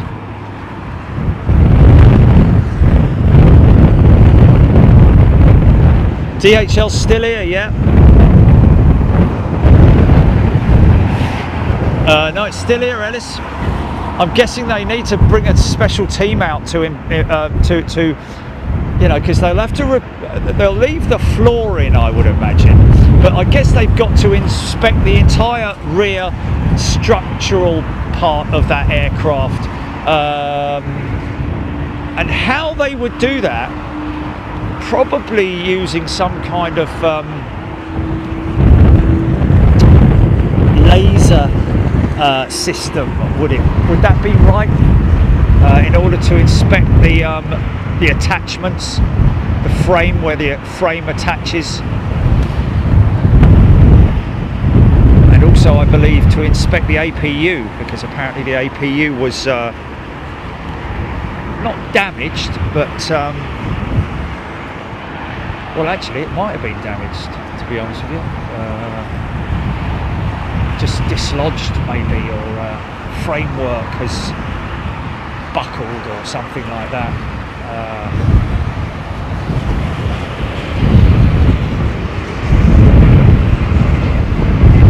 Yeah, everyone's a winner. Goldfish with every landing. Yeah,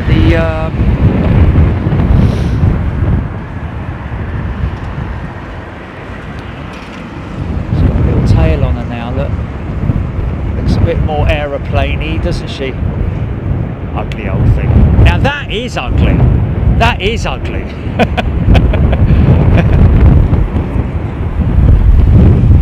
Sorry if that offends anyone. Oh, that's what it is.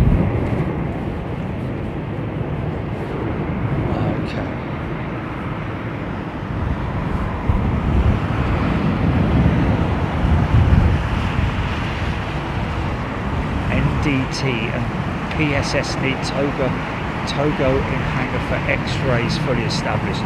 Okay. X-rays, there we go, fully established. We've got to get her in the hangar for X-rays. Wow. Are they going to have to inject a blue dye into her? She's got to go and have a CT scan, the old girl. I'll be honest with you, right? The damage that we've seen on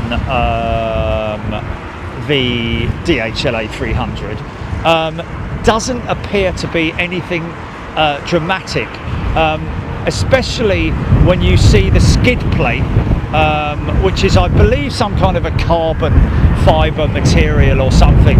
I don't think it's wood, but it is obviously, there's a sensor on it which obviously fires up on the flight deck, primary flight display or whatever it might be on the computer, just to say that there has been a tail strike.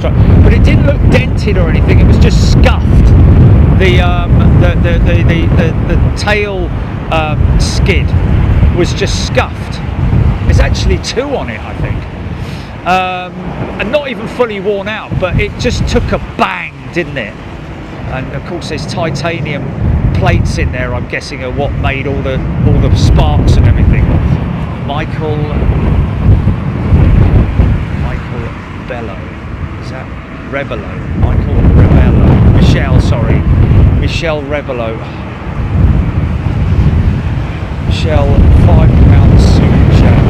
Hello, have a warm cuppa from Minecraft and Meltdowns.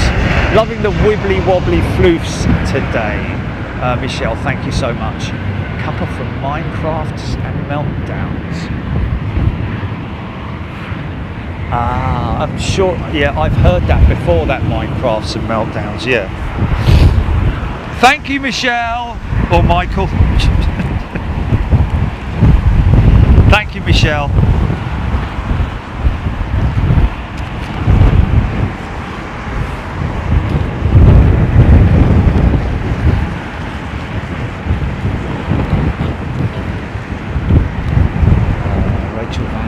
it's affected the APU. Well, that's the whole thing, because all we've heard, and whether it's actually clarified or not, was damaged APU. Now, whether that's the framework of the APU or the actual APU itself, it's just the APU. That's an easy fix, isn't it? That's just a switch out. If it's the framework that's been buckled, and let's face it, there's a lot of forces going through that thing when it hits the deck. I mean, it feels bad enough, doesn't it? It feels bad enough when you land heavy. So imagine what it was like having a great big flipping wallop with the fuselage, man. How about that? Yeah, rear pressure bulkhead, of course, is that's kind of the area at which it hit. So, you know, you've only got to get a fractured bulkhead attachment or something like that, then you know, you're kind of in trouble, where some significant repairs need to be made, potentially.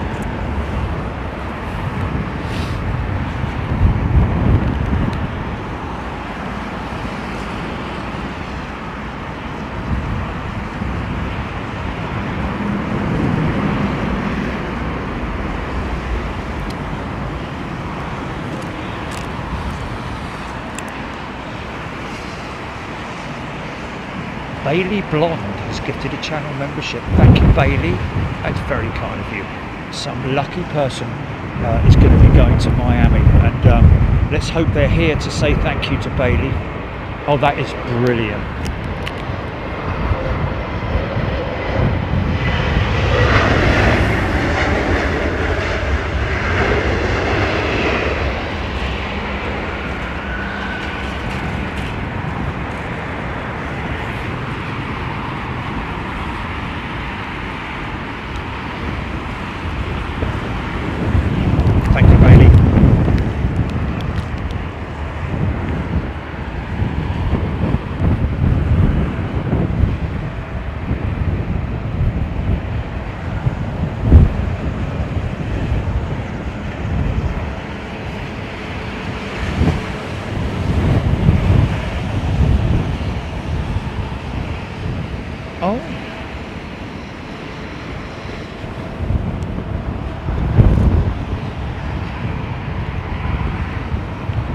Tony Bagman.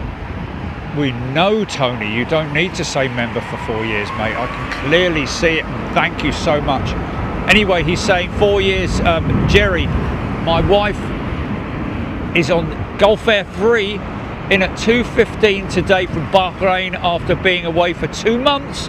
In India, she will be seated right front in seat 1F. Oh, well, we should get her.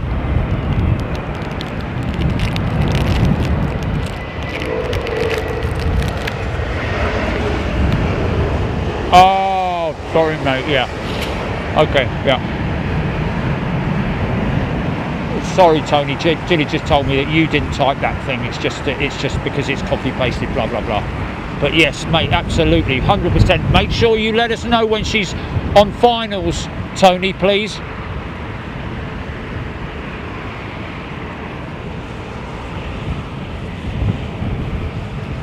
Martin Baines, yes, there will be a tail strike sensor on the tail strike unit itself.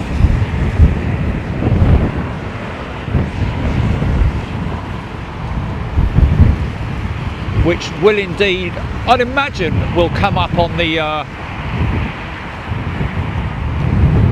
PFD somewhere. I don't know if it's a maybe Ellis or somebody are screaming emus on here at the moment as well. What was the...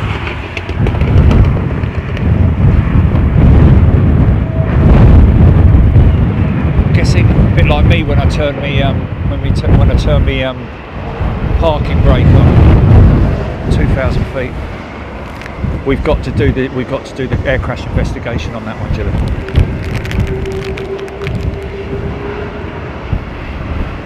Yeah, cut it out. No. I want to do it live with everybody watching. Yeah, so that they can see who was right and who was wrong.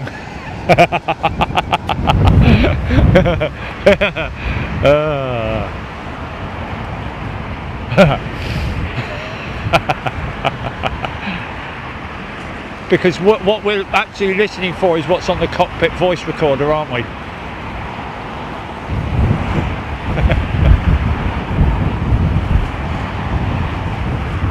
Because you know, in the air crash investigation shows, they go, hold on a minute, rewind that. What was that noise? That was a click.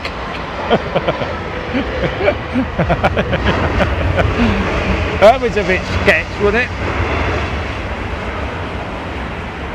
Hold on, wind that back. What was that he said? Slow it down. Oh no, Jim.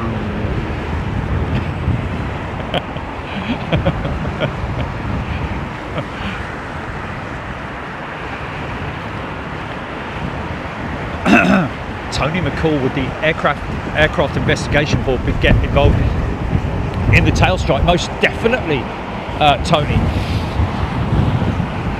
100%. And of course the CAA needs to sign off on that jet, I'm guessing, after the repairs.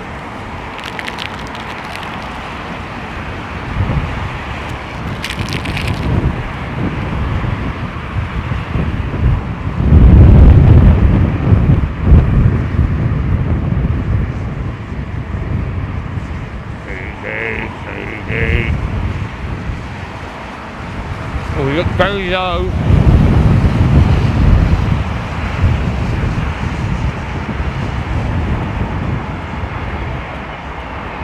Yeah, nicely done.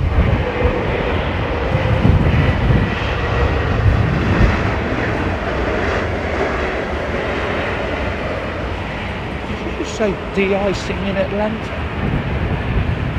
Really? Wow.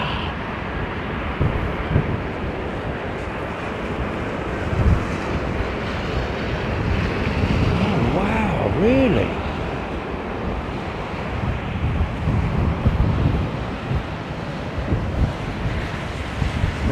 Screaming Emu, a tail strike is technically a crash when it comes to legality and investigations. Yeah? I guess you've touched the ground with parts that the aircraft shouldn't reach.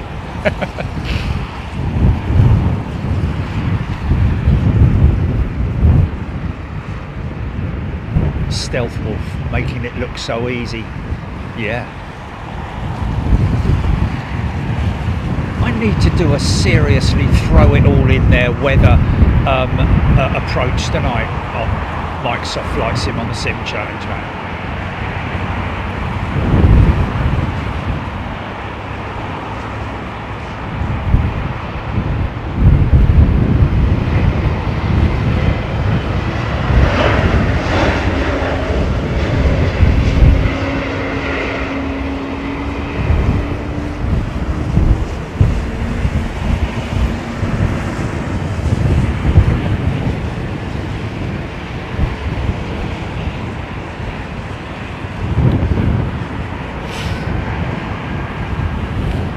Still here, Joe Jet. They were just, I wonder if that was that Cathay jet firing up his engine. Are they running an engine over there? At idle, perhaps? I would have thought so with all that gear around it. There's an APU around it. Our APU is active. It's just I heard a start-up and I can't figure out where it's come from.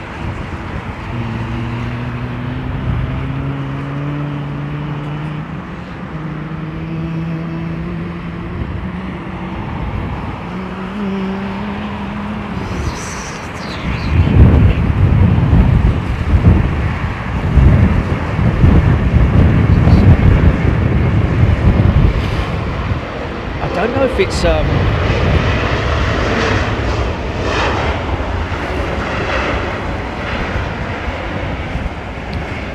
I notice it with quite a few operators where they will dip the wing that is facing the wind in first in order to get that side. Obviously they want to get it absolutely bang on the money, you know, in terms of both wheels on the deck at the same time, but I either read it somewhere or someone told me that apparently the plan is to get, if you're going to get one wheel down, get the wheel down that's facing the wind first. That's why you'll see sometimes these jets will dip left just before touchdown, which basically means it saves the aircraft from flipping over if there's a sudden gust of wind. It's obviously better to get the left side down first rather than the right side. Let's have a look and see what this one does.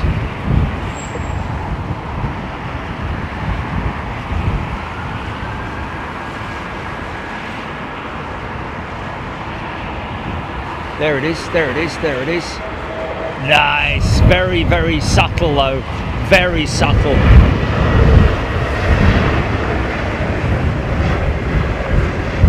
Beautiful, well executed landing now. Can have a sip of coffee, is that alright?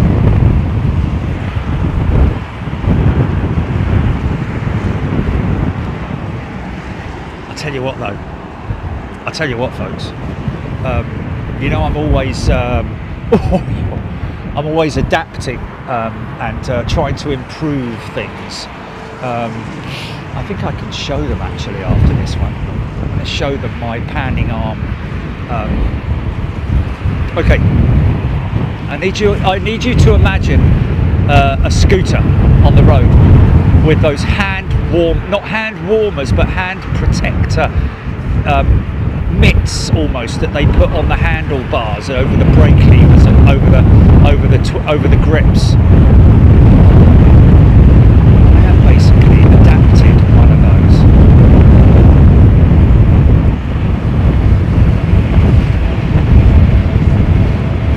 Oh yeah, there it is. Oh, go on. Okay. See that right there, folks?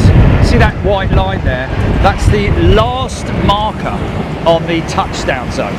Let me just show you quickly. Let's see if I can show you. So this is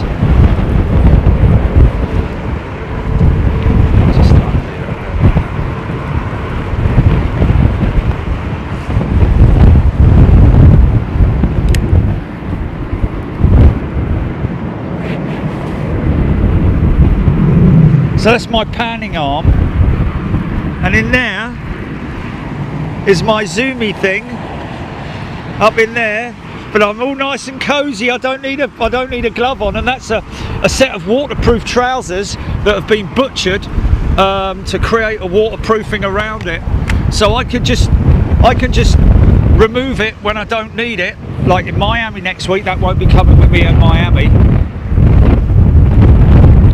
I like jerry rigging things. I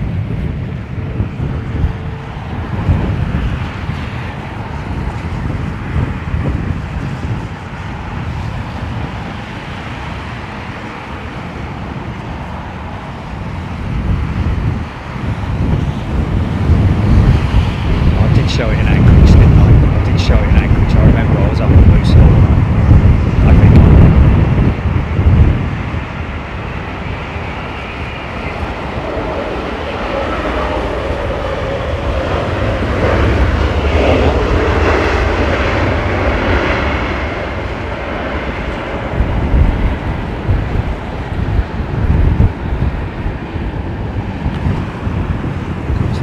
Day for a walk in the park, is it?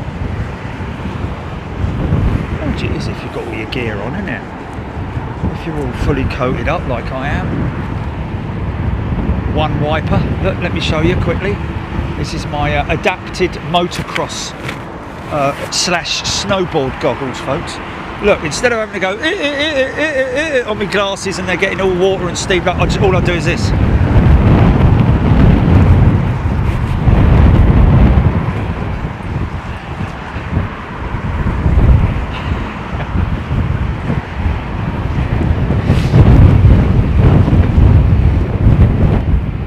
established. Yeah, good point. Well, I once again got a waterproof cover and cut it up and fabricated it so that it fits around the camera. So the camera has a permanent waterproof jacket. The camera does not get folded away. It's permanently in its jacket with the mic stalk on top of it and all that sort of thing. So it's and the waterproof coat is with using a very good waterproof cover, especially now that I don't even need to touch the camera during filming, because I'm using the auto zoom, well, remote zoom should I say.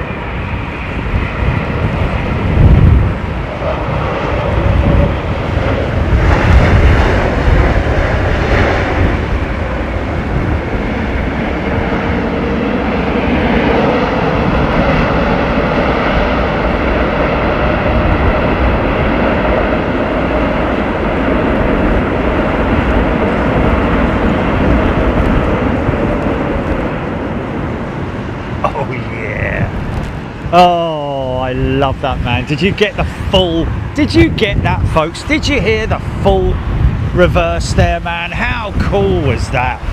Quite late as well. Didn't turn it on immediately. It was a nice late stop, and the later it is, the more abrupt it is as well. Obviously, if they because really, I mean, I'm guessing this is what's known as a contaminated runway that we're looking at right here. Anything that's not dry generally is classified as having some form of contamination. Different levels as well, which are set on your approach phase in terms of what condition the runway is in. It will always preset, I'd imagine, default to a dry runway, but it's at the moment it's contaminated, so your braking will be a little bit more abrupt. Well, your auto brake systems will be a bit more aggressive braking, but also reversers, because you know, with a contaminated runway, you generally don't want to put too much pressure on the wheels, because of the fear of oh, easy son, fear of possible, you know, movement, not that there would be, because obviously these tyres, they don't have the grip, the tread that you see on a conventional car tyre or truck tyre. There is literally a tread that goes, there's three lines, tracks that run through the tyres, and that's because the braking, the dispersal of the water, even though it's there, it's more about the braking and of course the materials that they use, both for the brakes and also the rubber, the tyre rubber. Cat Nerd. Cat Nerd is a brand new first class member. Hello, Cat Nerd. And if you are a new member, folks, please remember that go and check out your perks, or go and check out the perks to see what you get as being a member on Big Jet TV. Of course, we like to give back as much as we can. So next week, our monthly international trip. We are, of course, continuing to do European stuff, but less of it, just because there's really very few airfields that give us the kind of volume and flow that we like to see. So that's why we go places like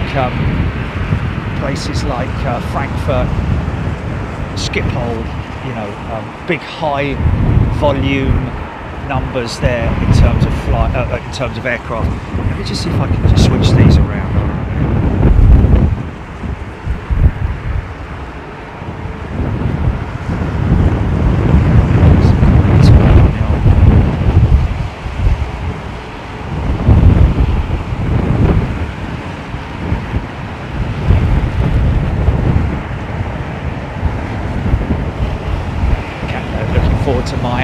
Brilliant, fantastic.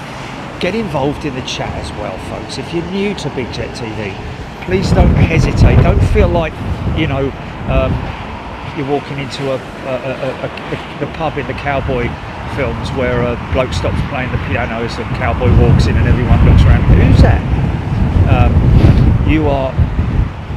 Everybody is so welcoming here on the channel. If you get involved in the chat, whether you become a regular or whether you just want to put the odd bit of stuff in there, whether it's educational aviation stuff. We've got people who work airside here at London Heathrow and around the world. We've got pilots here as well, so any kind of chat that you want to put in there or questions that you want to put in there, please don't hesitate to do so.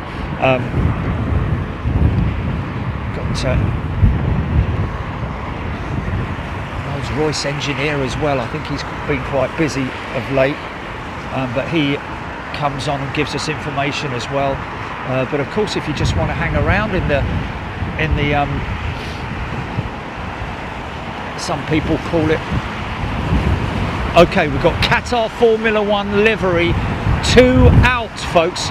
Let's get this to number 1. What's my what am I searching, GP? In fact, I'll tell you what I'll do. I'll just click on it, and then something went wrong there. What was that all about? Okay, I've got it. Now this is a special livery, man. QR7, folks. That's what you want to look up on your radar apps. Qatar 7. If you watch the Formula One Grand Prix, the sprint race, I think it was on Saturday, you would have seen this jet flying over the circuit at very low speed, currently at 1,200 feet, 146 knots approach speed, coming into sight now. A few photographers here that I met earlier on are here for that. Paul Skilling's gone home though. Can we get it to number 1, folks? Can we get it to number 1 in the space of about 60 seconds?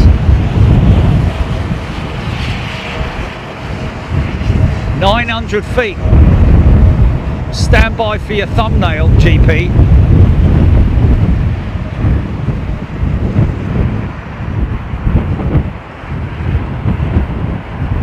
I think it's kind of cream at the back as well. I don't think it's a pure white. I think it's a cream, unless that was my TV screen. This guy's going full out on Formula One now.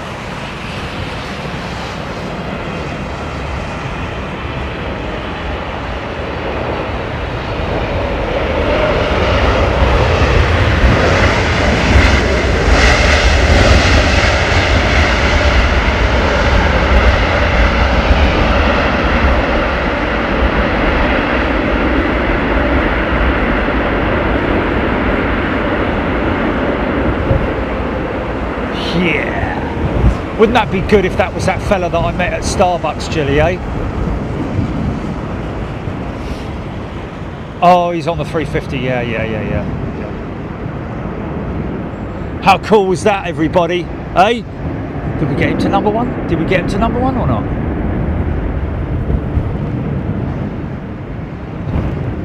Oh, number 6, oh dear. Well, Captain Johnson beat Qatar today. There's another one for your logbook, Captain Johnson.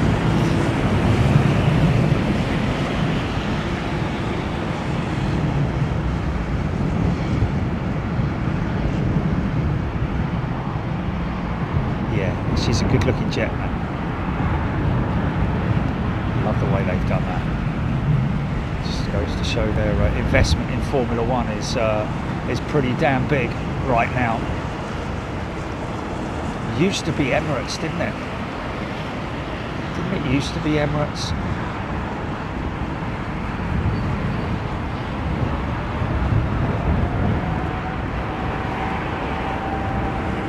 Let's come back to it. Might be able to get a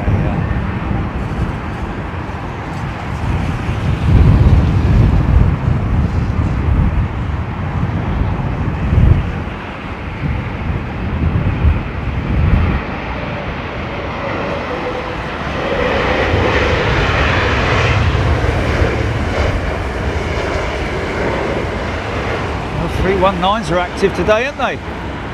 Hey? Yeah, I like that. I like that. Well done, Qatar. Good job. Well done to their design team. Might want to speak to BA, because the people that design the back of the electric buses in Staines are not very good graphic artists. Well, there might be good graphic. Well, it's no art in that, is there? Really? It's like, you know, stick that there, put that there, blue background. That's your job. Anything else?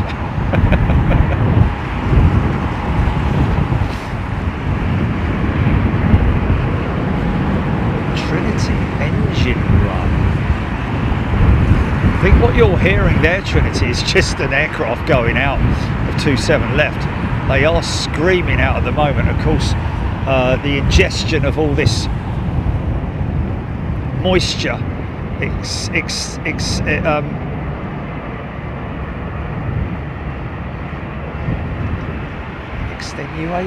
Is that the word? No, it's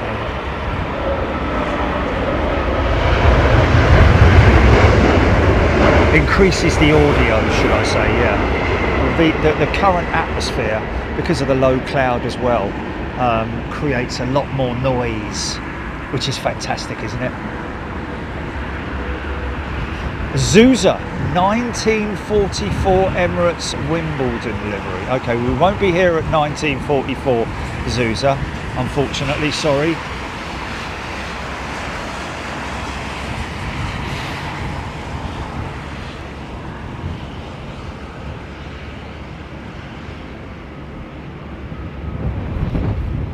GPX, nice bit of upper wing floofage, J-Bond, wind blowing the noise over from departures. It is, yes, that's another big factor as well.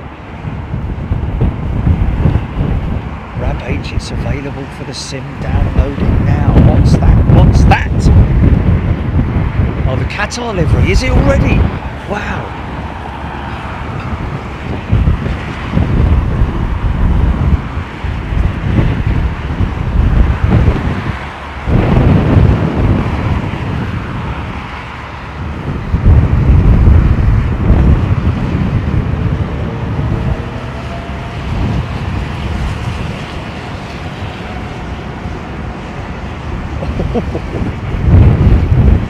Easy there, you see that, get that left side in, nicely done, man. Yeah.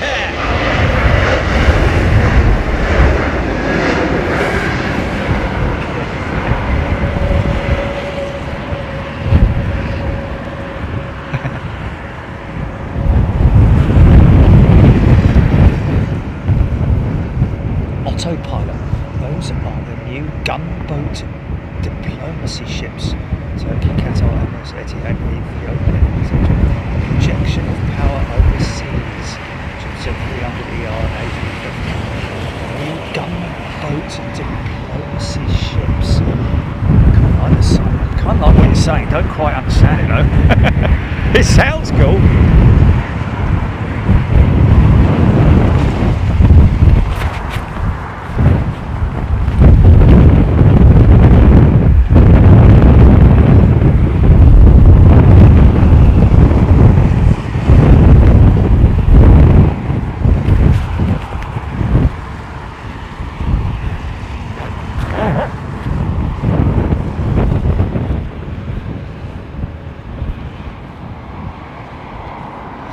Emirates and Etihad 380s in the Lamborn Alpha Bravo.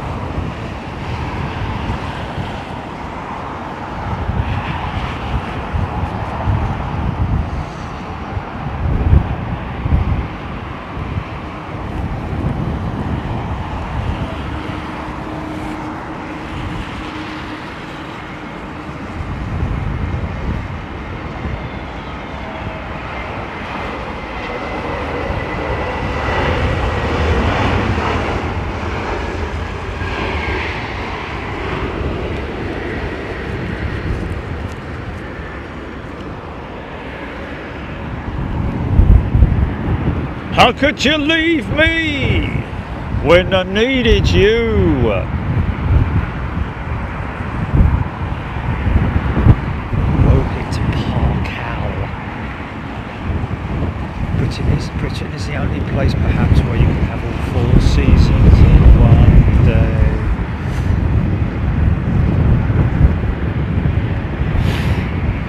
about when it's really sunny. They have the Wimbledon tennis. There've been some right old dodgy years with Wimbledon, haven't there? Oh, they usually do all right, has to be said. Recent times, anyway.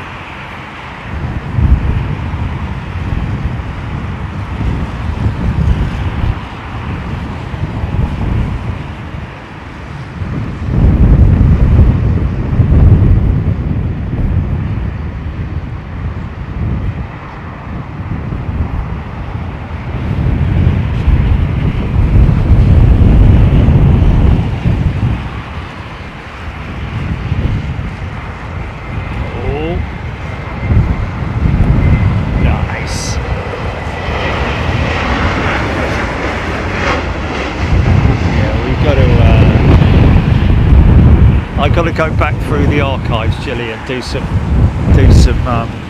editing of capturing of my early flights on Microsoft Flight Sim.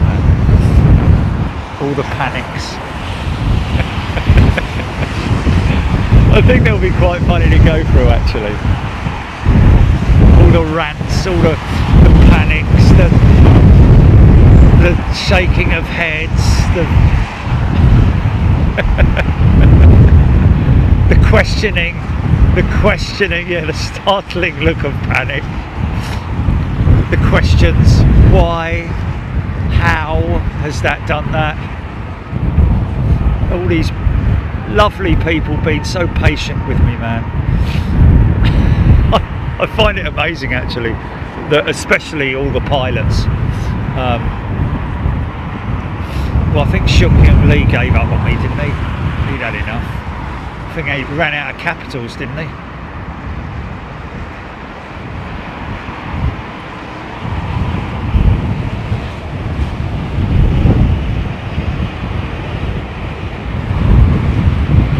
Nicely done. Nicely done.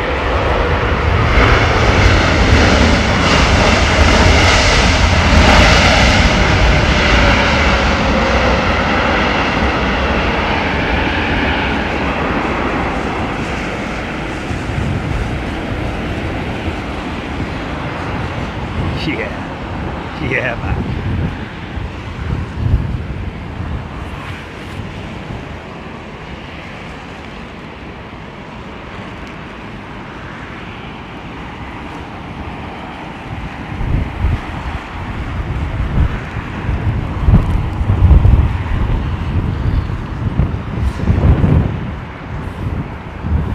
Oh look, Big Jet TV have gifted some channel memberships.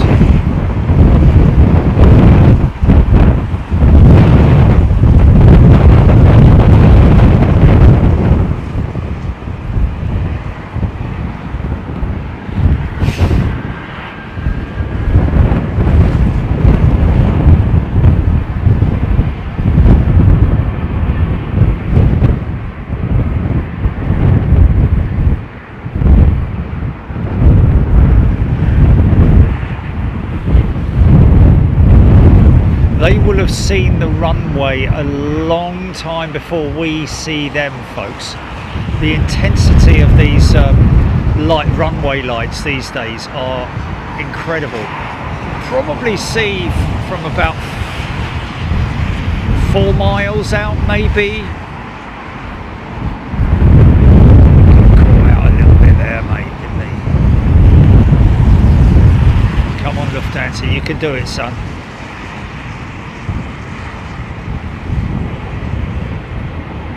Drop it. Nice.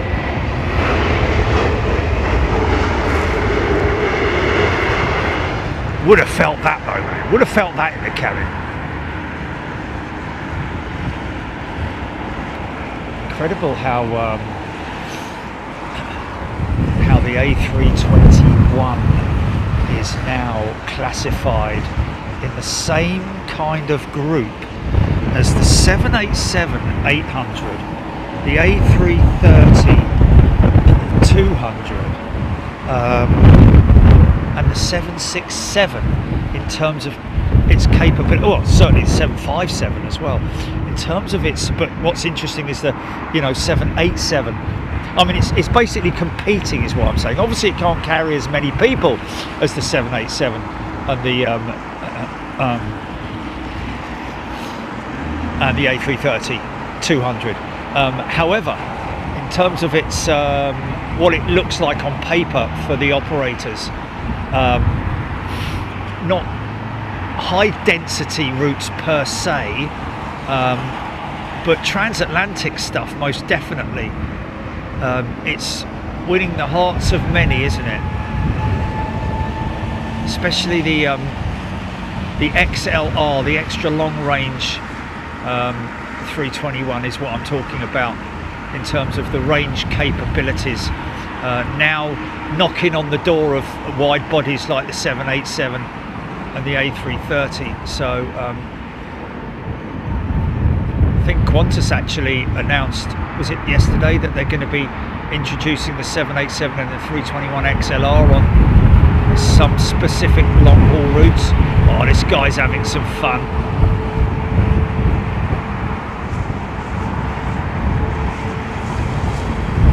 Oh, easy there, there we go. See what I mean about that left wing? Although that was pretty close.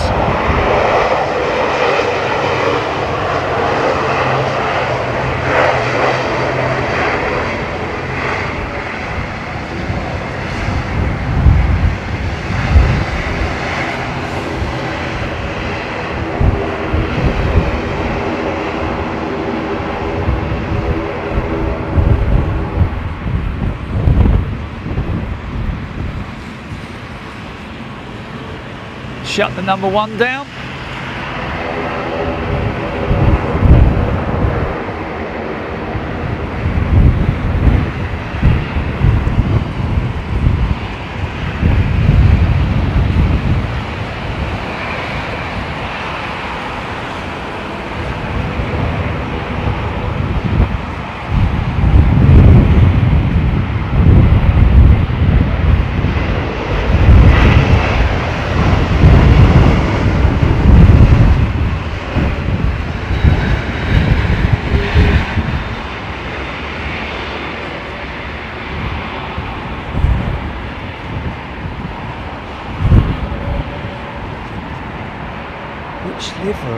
Livery are we talking about? Everyone's saying nice livery, love. Oh, I'm miles behind, that's why. Gi-woon Roy, €11 super chat. Jerry, if you want to practice landings, especially these crosswind landings in 2024, consider by a tool called FSI Panel. You can practice all kind of landings around the world. Interesting. Can I not already do that though, Giwoo? I just looked that up, Julie. FSI Panel. That's an add-on for because I mean we were talking the other day, weren't we, about Kai Tak when I did.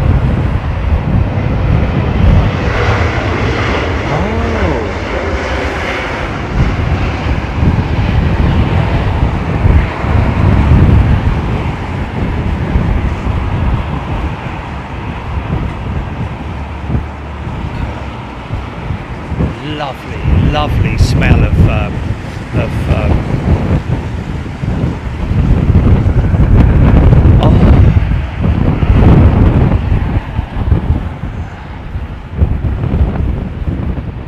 oh yeah, but I like to kind of do it all myself, Julie, don't I? I don't like it all done for me. I don't like all the aircraft south.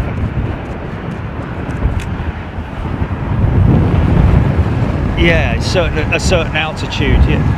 Yes. Yeah, but I'm beyond that now, aren't I, really? Rambo 8852 has gifted a channel membership. I will look into that, Giwoo. I will look into that, thank you. And if I don't, then remind me on the next sim challenge, please. Oh, it's just Roy, is it?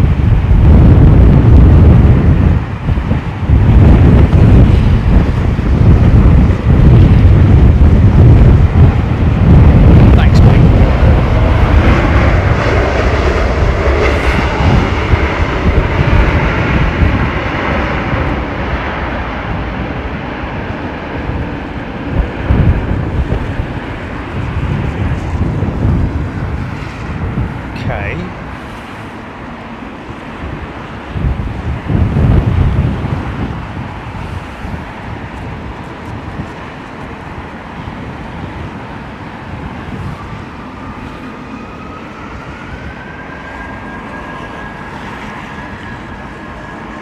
Stuart Wheeler just got in from the rain soaked through Jerry and Ginny.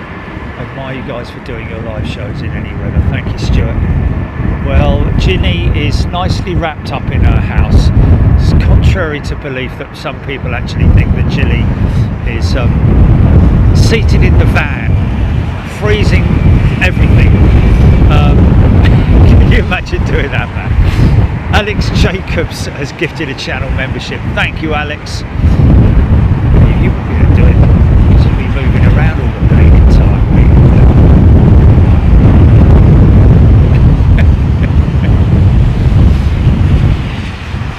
Bad enough having a horse trying to scratch his bum on the back of the van.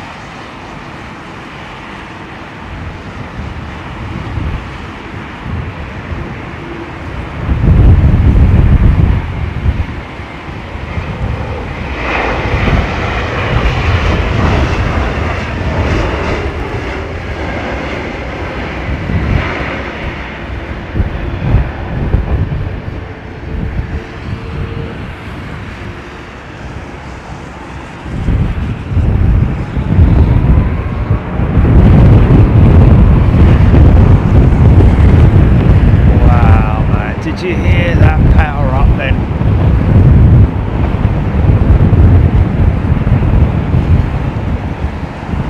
Festival of creativity, man.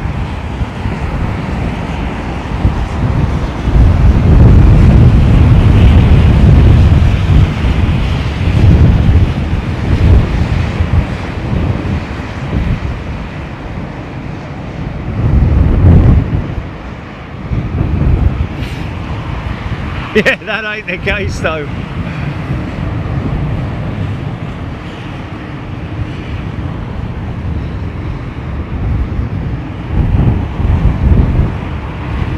Paul Skilling, glad you're home safe, mate. Get out of that wet Big Jet TV shirt and put another Big Jet TV shirt on. It's got enough of them. Johannes S.A. Welcome as a premium member. Johannes, great to see you. I'm guessing Johannes is either from South Africa or is South African, living somewhere else.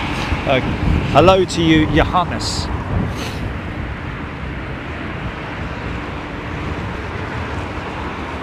No, actually, it could be. Sorry, it could be Dutch. It could be in Holland. It could be in Holland. Sorry, mate.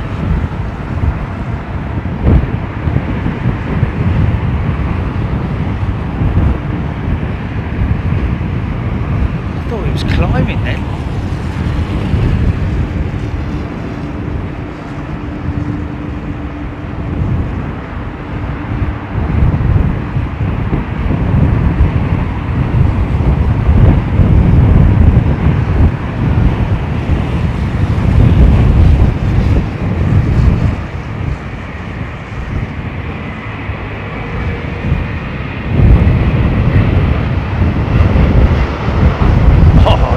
Nicely recovered, man.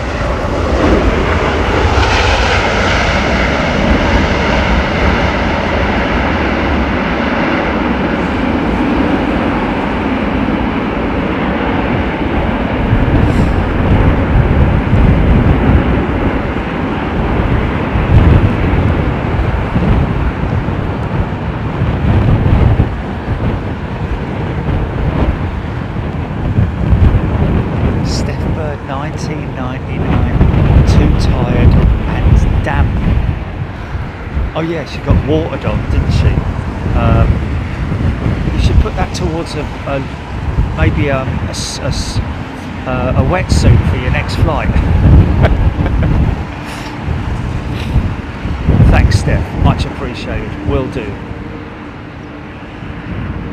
I think we definitely caught Steph, didn't we? In all that hoo-ha. I think we caught Steph, didn't we? Well, Welcome back, Steph.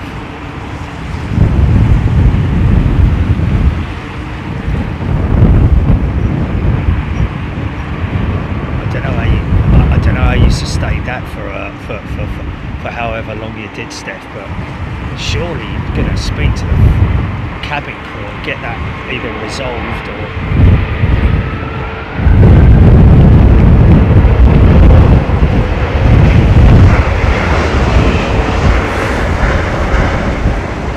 At least got a bucket or something, you know. Doop, doop, doop.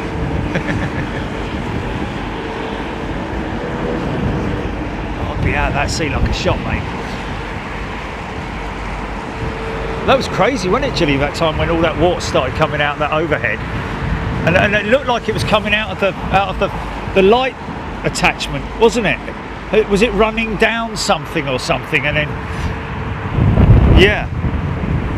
Some bleeding idiot had left a bottle of water in his backpack and put it up there, and it was leaking out of the water. And I looked at him, I looked down at him, and I was like, "Mate, it's your water bottle." He's like, "Yeah." I'm like, "Oh,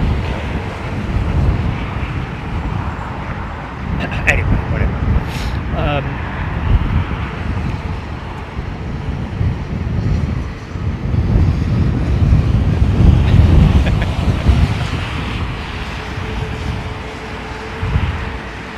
Susan New loves an American. Giannis Rigas. Thank you. Mental.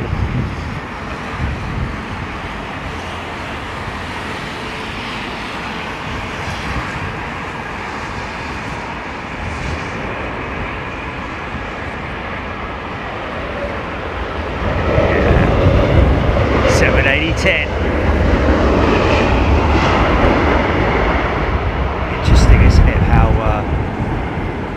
How one would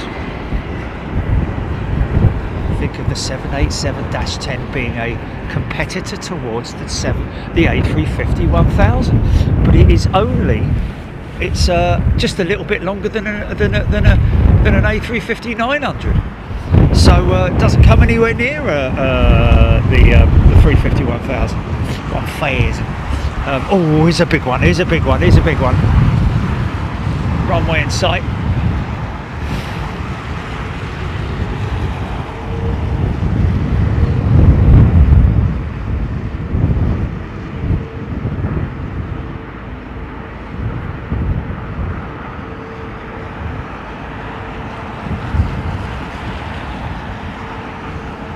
Haven't we nearly got back to back with 380s?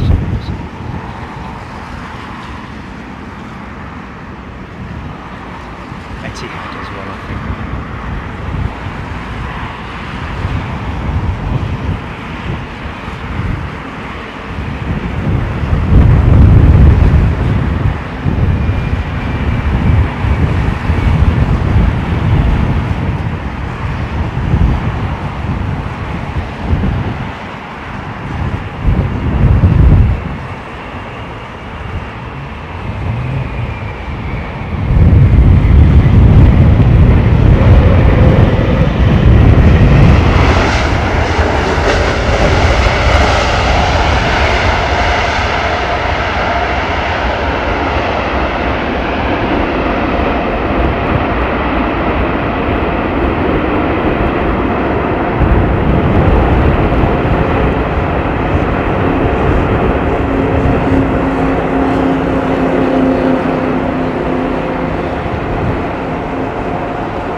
Goodness me. Now, wasn't that a full power reverser landing, man? Look, right at the last exit. That was a lot of power right there. Mike Henry 4830 is a brand new first class member. Welcome, Mike Henry. a very warm welcome to you. Like I say, get involved in the chat, folks. Don't hesitate to ask questions or correct me or discuss stuff on the channel. Just get involved. You don't have to. Just want you to know that it's a great community where everybody welcomes and welcomes people's opinions and chat and you know, history of their time in aviation and all those kinds of crazy things, asking questions about flight, about the aircraft.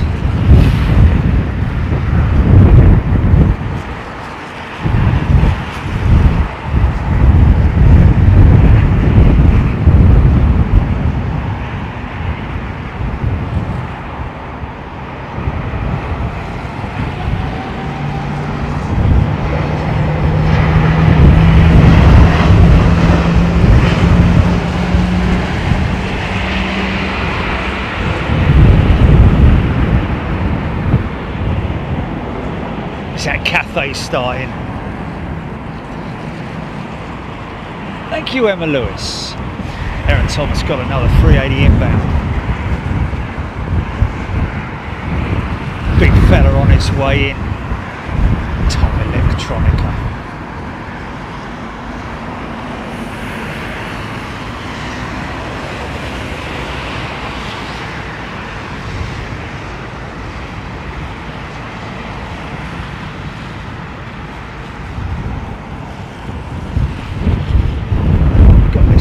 Munich, Lufty 320, and right after that 2,000 feet, just breaking 2,000 feet at just 132 knots, ladies and gentlemen. That's about the landing speed of an A320, this A380. In contrast, the aircraft in front of it, this one is doing 126 knots. So less than 10 knots between them.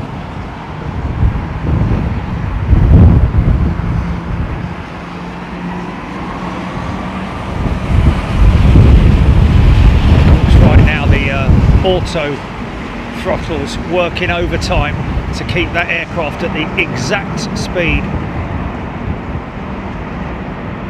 That's manual.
Very D-rated when you compare that to the Emirates jet.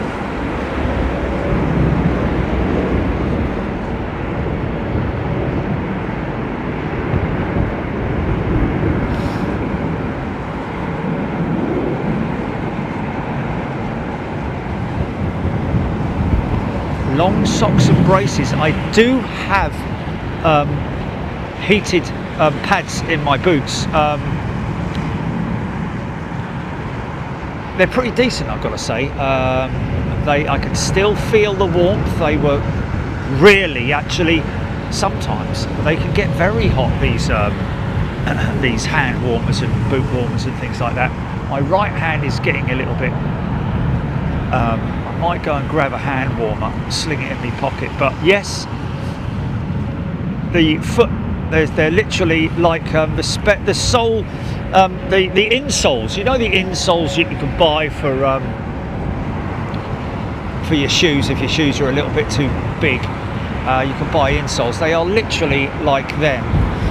Peel off the bottom and stick it in the bottom of your shoe. It's not adhesive sticky, it's just that layer comes off to activate the heat pad. And yeah, look at that for timing with Emirates, man. Very rarely miss a beat. They do though, has been known. They can get it disastrously wrong, but that's usually nothing to do with them other than an aircraft out of position or a technical issue or something like that, or weather. Emirates generally get it right. Big old gust of wind coming off the hangars there, man. Now he's in that clean air. Oh, there we go, there's that left wing dip.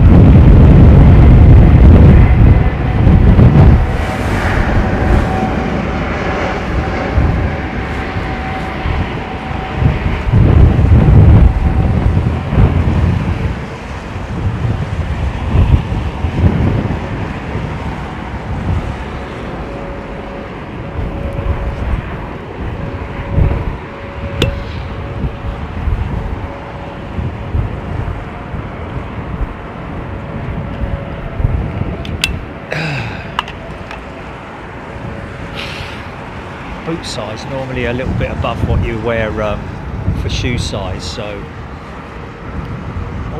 it always fluctuates, doesn't it, because no shoes are exactly the same size when you talk about sizing, but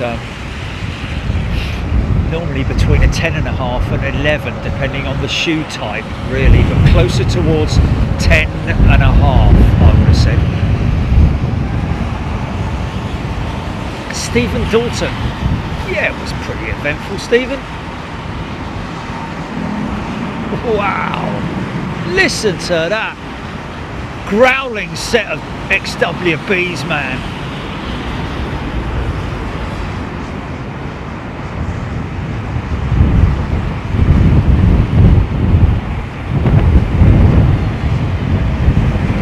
Oh my goodness me, that's got to be landing of the day, isn't it? That has got to be landing of the day.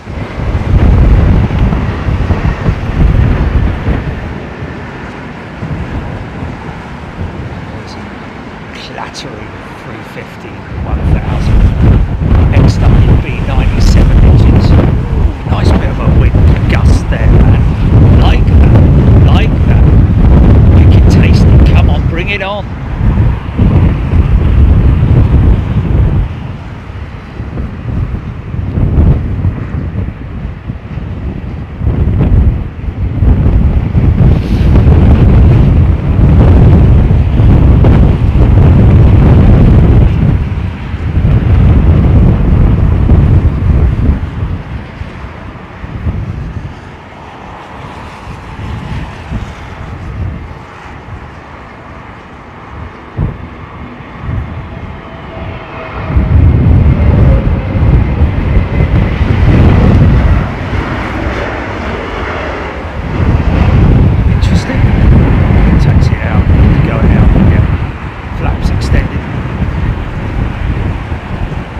Jules Harris tuning in from the Lurkers Lounge. Hello, Jules.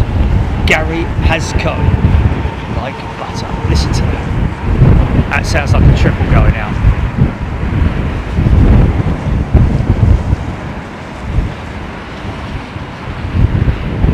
Oh, brilliant. How many times have I got that wrong? Those little IAEs, I tell you. Like a little Jack Russell.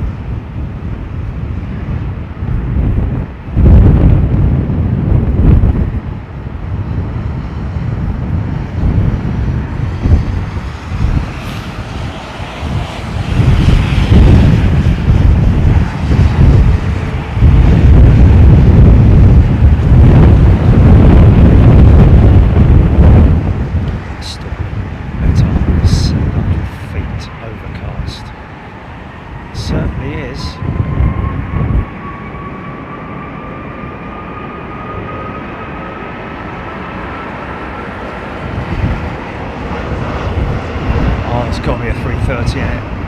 It's got to be a 330. Yes, it is. It is. It is. And I said it was a 330 because of the long spoiler. That was insane, man. That was insane. Did you hear that? Wow. That Air Canada old Head and Shoulders livery, giving it large with its Trent 700s. Wow. I guessed it was a 330 just based on the long spool up. It just lasts forever, doesn't it? Listen to that.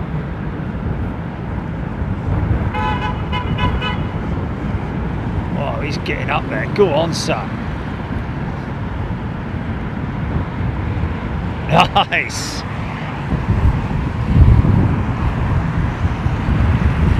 The sound here is just epic, man. Just planes and spooling up and reversing and everything, man. Oh, Craig Russell. Ready for this Kuwait 330-800neo. Wow. Nice, thank you. I thought I was gonna say Kuwait A330-300.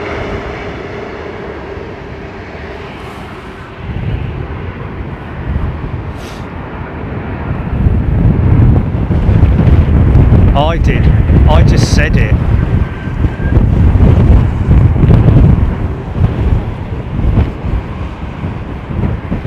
Jet Junkie Spotter, good afternoon to you. Okay, so we've got Kuwait's Kuwait's A330-800. This is quite a rare aeroplane, this, folks. The A330neo 800 variant. I haven't sold many of these, to be honest with you. Hasn't been very popular. The 330-9 is a popular aircraft. I haven't even sold a quarter of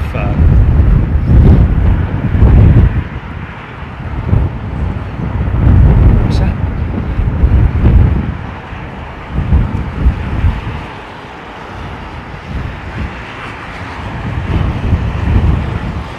Way outside of autopilot limit. Oh yeah, definitely.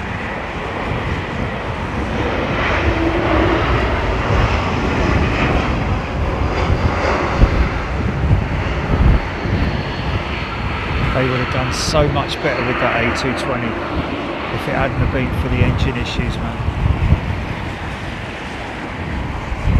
Emma Lewis, my husband has just said he's going to hand fly it as it's well outside the autopilot limit. So who's that then? Okay, so what, he's coming in, is he? Or is he saying that that's what he would do because it's way out? Yeah, it's up to a... Oh, okay.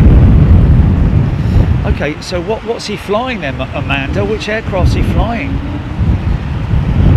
Oh, so, did I say so? Emma Lewis. Amanda, sorry. Emma Lewis. Who's your husband? What's his name? What aircraft's he on? What flight number? Blah, blah, blah. This is the Kuwait 330-800. Trent 7000 engines. SAS, right? Okay, so he's flying SAS. It's not Dave, is it?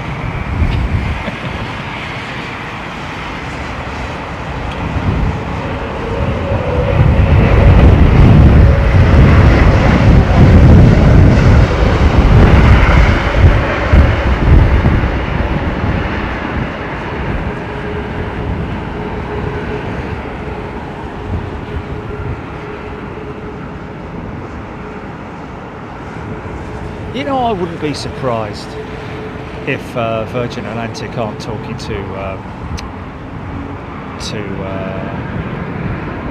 would they or would they not? No, they wouldn't really to Airbus about 321 XLR because they had A330-300s, didn't they? And still have got A330-300s and now the new 900s.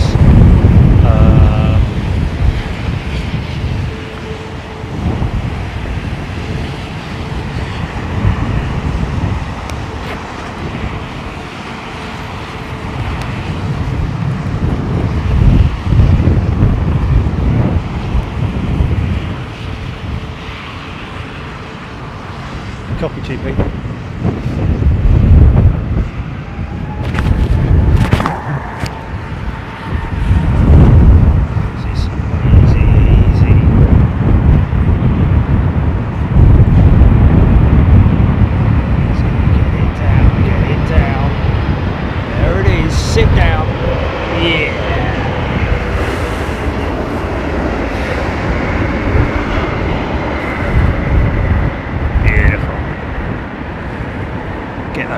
Up.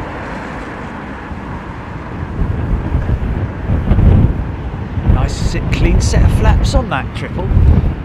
BA standards, that's 350 start. So it's a completely different engine note on the A350 engine start. It's just a flat.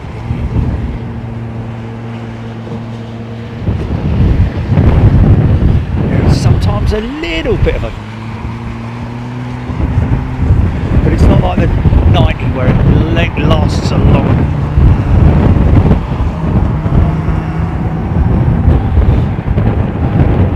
It's just a very sort of shorter combustor. Basically comes on stream a lot quicker.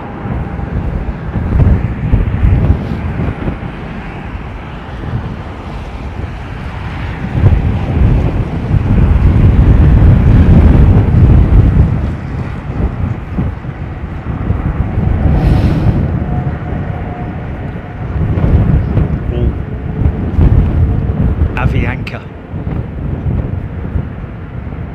from Bogota.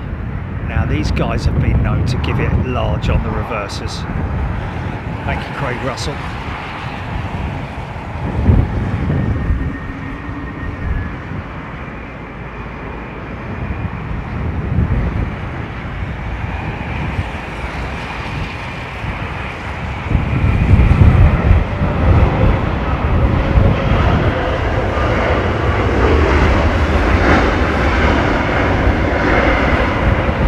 Today, mate. Maybe some late reverser, sir or madam? No.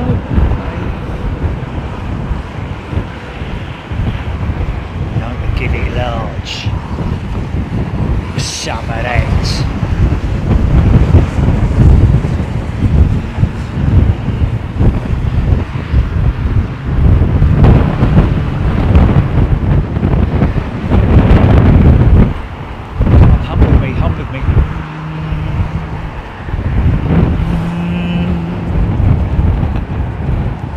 It's easy to do if you're a good moaner.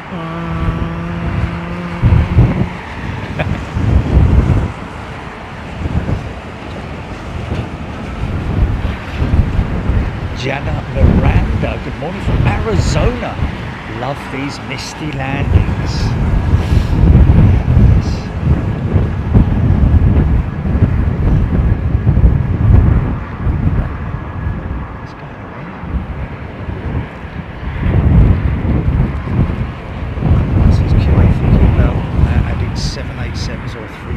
In the future.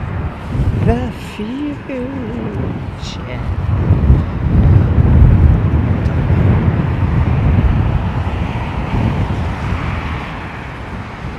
Don't know, Craig, because they are sort of 50-50, aren't they, with their fleet? Kuwait. It's 777s. A330-300s, but it looks like they've gone to the you know, I don't think they're a buyer of the 777-9 Kuwait. I don't think so. Might be wrong.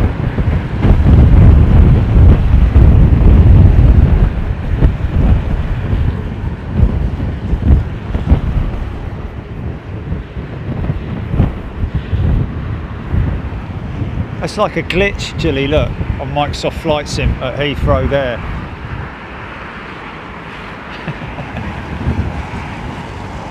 A gate glitch. Do you know what I'm talking about?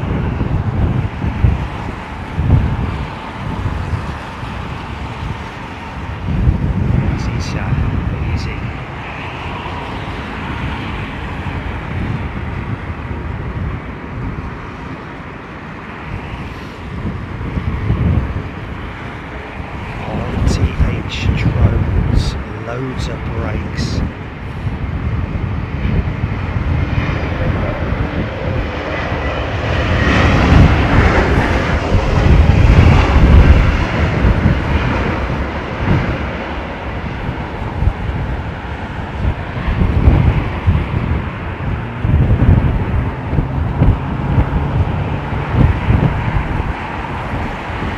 Barchor, take care, all the best to you, Andy. Nice to see you. Enjoy the rest of your Sunday. Thank you.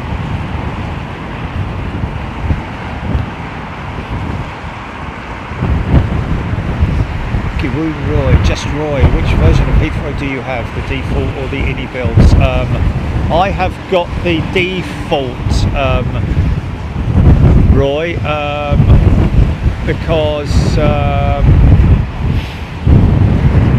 2024, obviously, we want to run it, but apparently it's quite glitchy at this point in time. It's a shame because it features us, of course.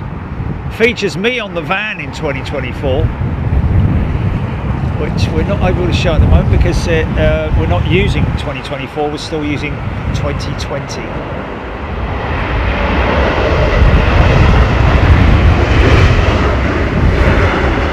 Because there is nothing worse than anything in terms of glitchiness or stickiness with Microsoft Flight Sim. I cannot stand it if you're on approach and it just keeps stalling and or you're wanting to move and it's just it's just no good. So we'll wait until 2024 have completely ironed out all their bugs, which I don't know when that's going to be. Oh, did I?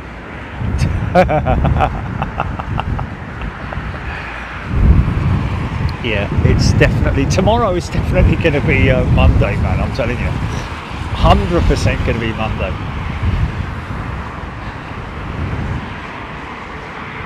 Yeah, we've been to Japan, all right, and Taipei. Japan twice, Taipei once. We've been everywhere, man. Almost.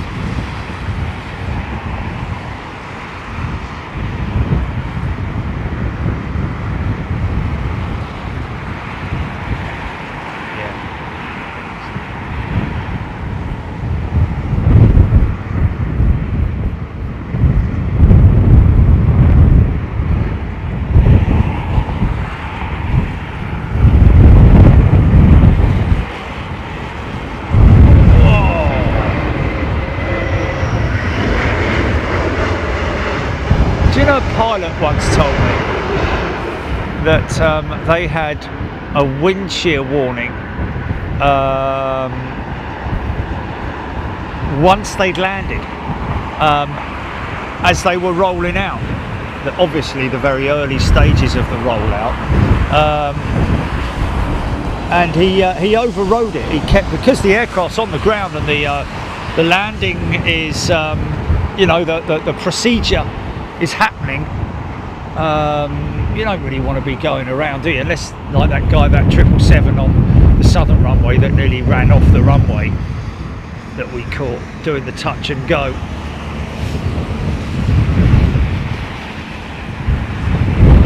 Shadow Wolf.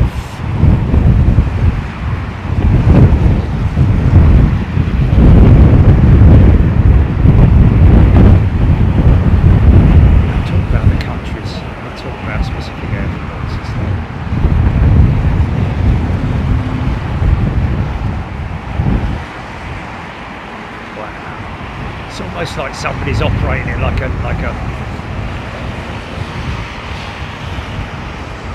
a puppet. It's a puppet.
High Risk 76 gifting 20 channel memberships.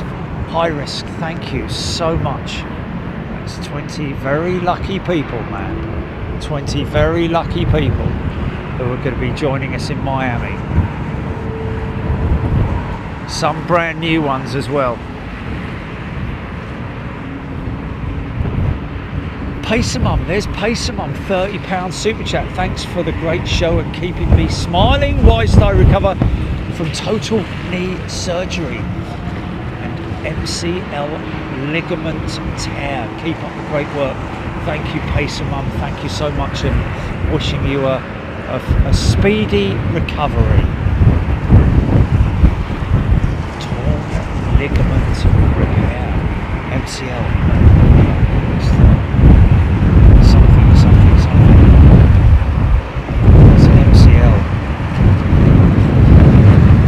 Something ligament.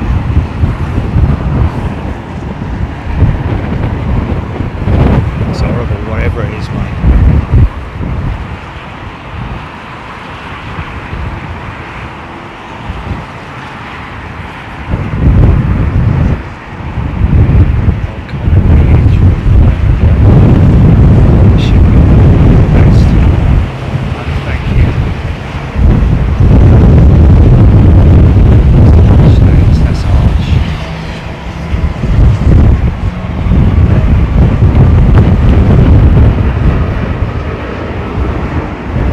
Another 330 going out in it.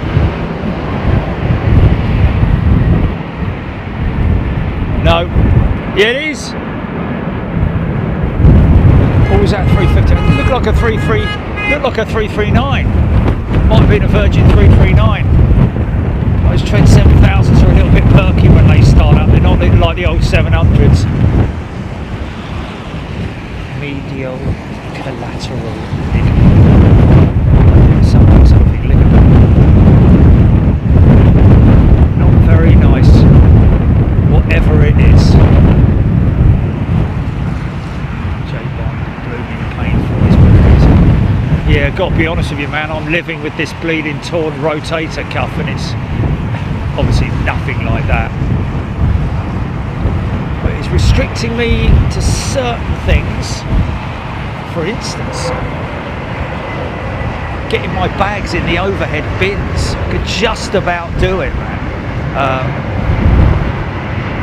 So it's not pleasant, man. It's not pleasant at all. Do things differently. Something as easy as undoing a button. Sometimes if your arm is in a specific,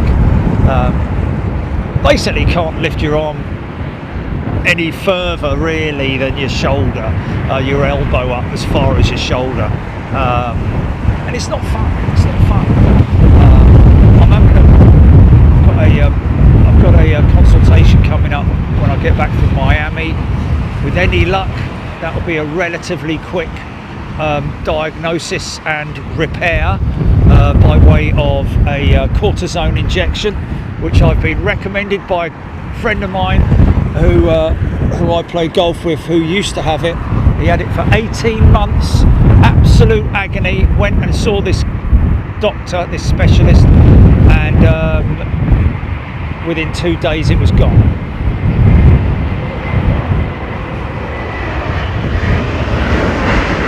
Tony Bagman's wife on finals, did you say? Jilly, remind home please. My wife is on finals GF3 Gulf Air. Nice, thank you, Tony. Suffered with it for years. Oh dear. It's not a finals, is it? Not just yet.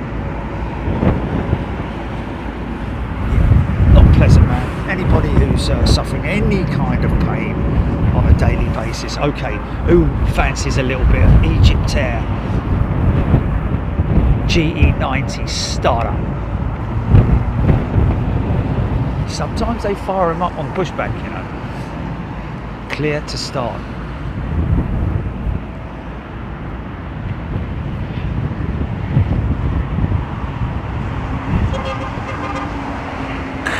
Each can insert in the cabin. We're ready for pushback.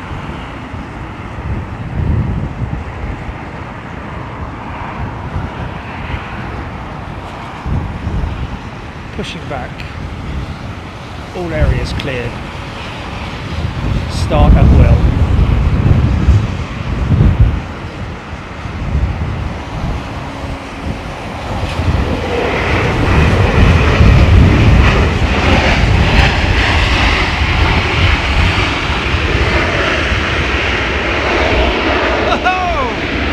Sorry, mate.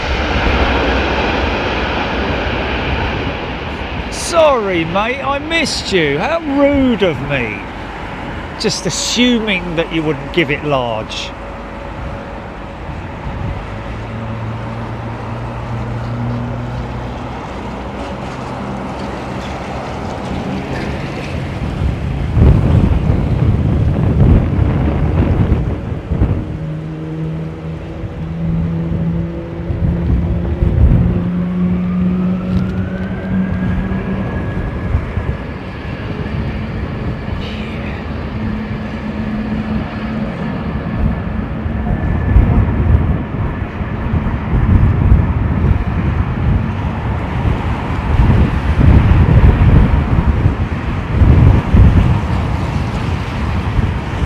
Westjet, give us some good Canadian reverser hospitality.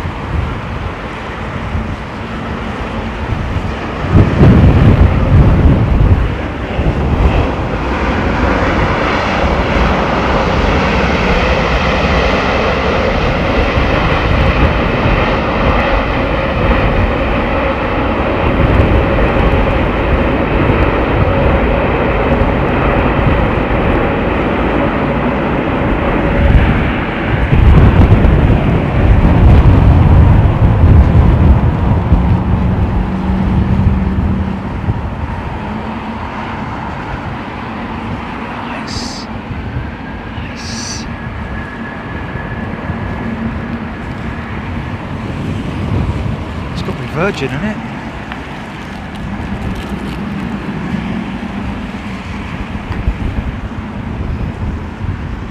Oh yeah, American United. Yeah. We see them everywhere, don't we?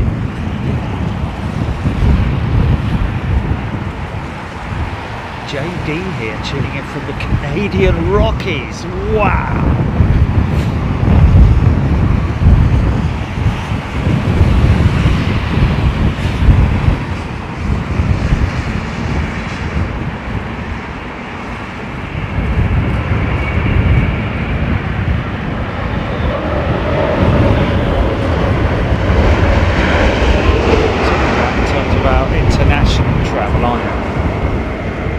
Yeah, internationally. Yeah. Oh, I see. Overall, yeah. Well, I'd say it's something like Delta, isn't it? Yeah. The American carriers seem to go everywhere as well.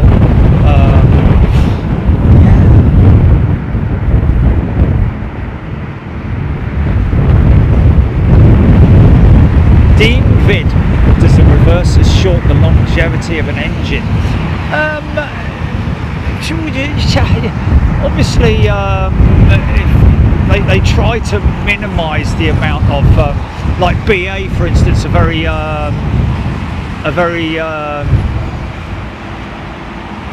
stingy when it comes to reversers here at London, but not when they're overseas, which is crazy. But most definitely, continual reverser action will not so much wear the engine out, because it's more about the components, the reverser components that get worn out.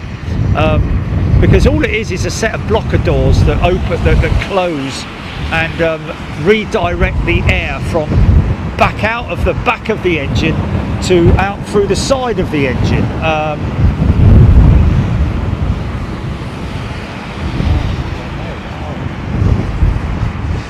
Okay.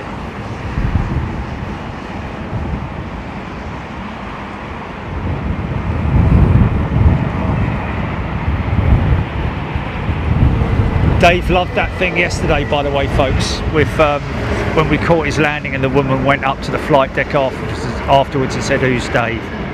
He asked me for the transcript and everything. I sent it to him. It was wasn't it something cat or something cat or something was, yeah, somebody's friend was on it. Yeah, how crazy is that, man? Martin Smith, you can hear the reversers when they're applied, most definitely. You can feel it as well.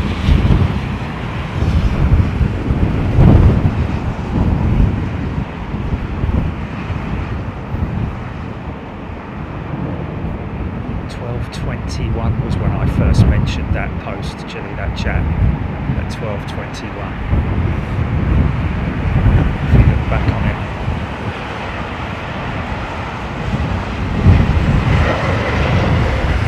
yeah, on the clock, obviously.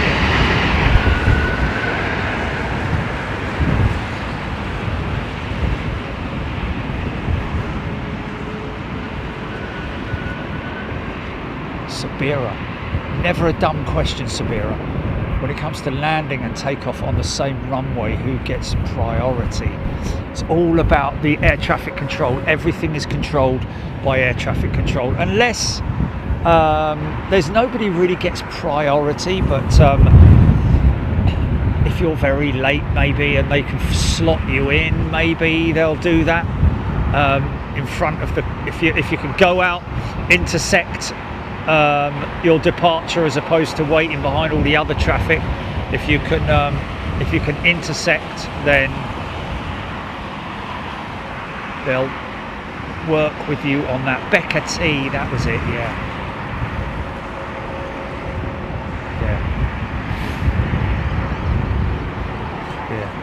That was it, yeah. He loved that, mate.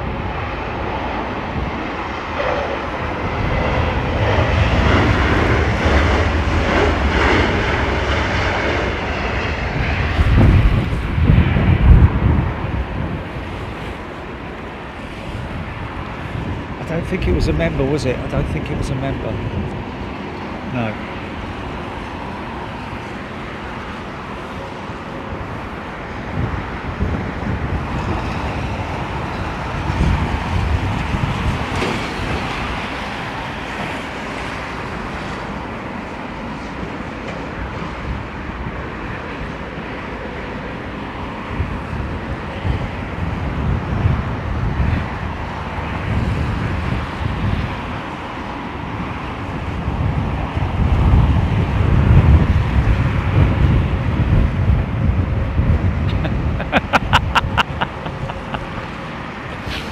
Brilliant.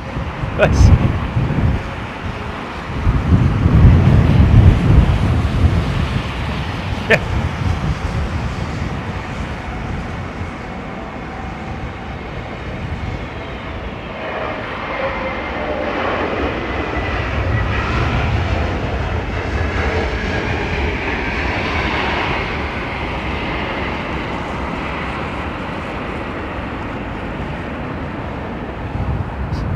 Let up in the rain.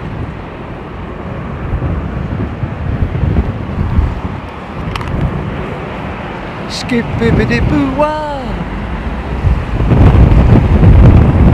Wow. Take the flipping goggles off it and I'll flipping blimey. That's crazy. I thought I'd take the goggles off for a bit of a respite. That was not a good thing to do, mate. Not a good thing to do, son. What did you do that for?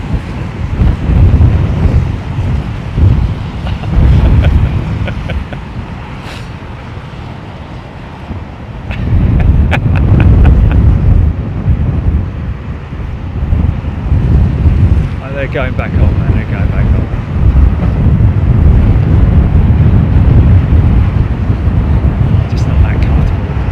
That's all. Pinches your nose.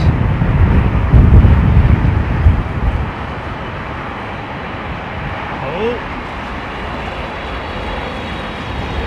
2 flares for the price of 1.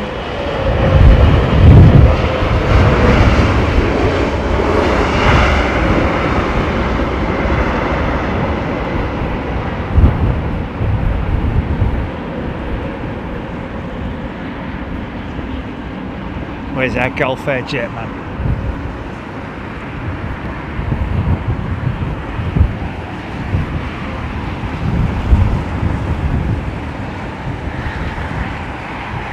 Cheryl Howard Member's husband lining up SAS 52.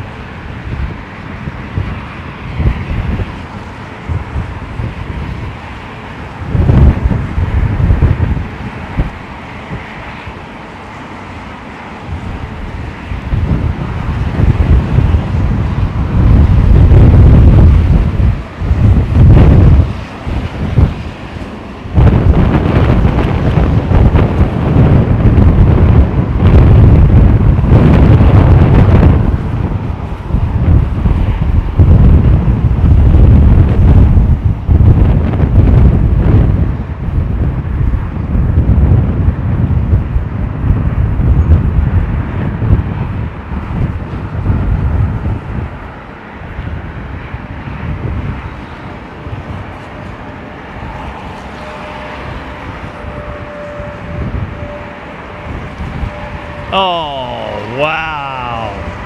That was smooth, man.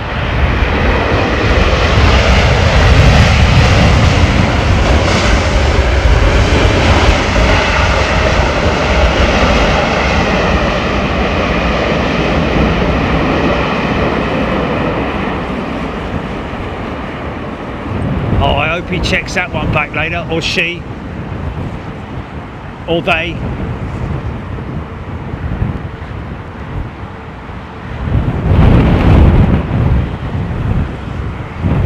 Nice.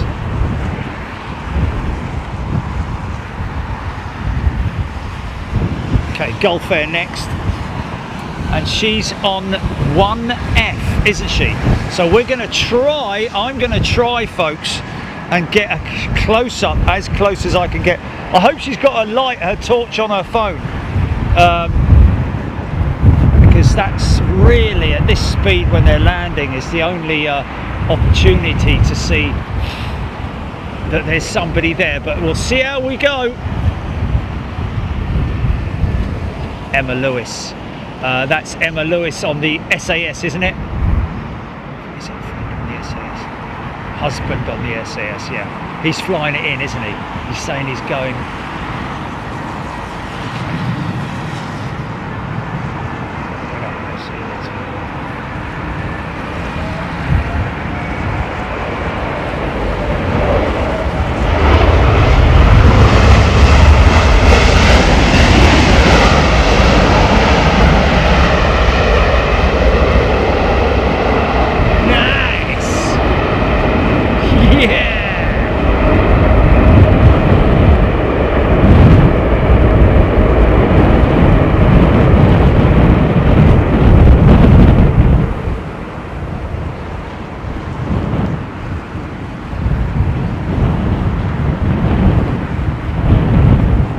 Beautiful, man. Okay, this is Emma's husband at the controls of this SAS jet, folks. No? Okay. It's Virgin first, is it? Yeah. Oh, okay. No. Okay, I'll come back to you on that.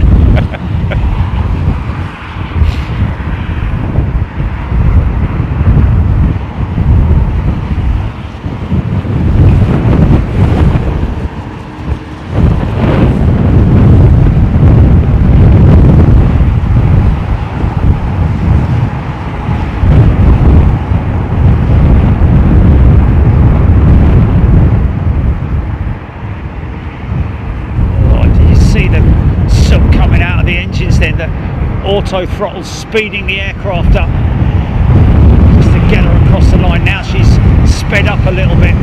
Bleed that speed off. Nice.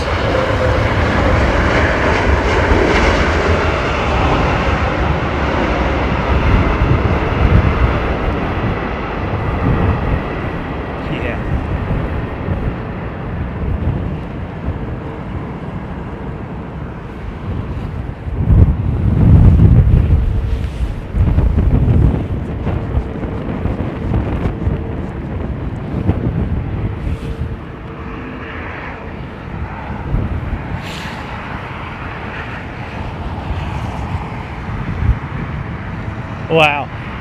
Dragadung. December the 1st, 63.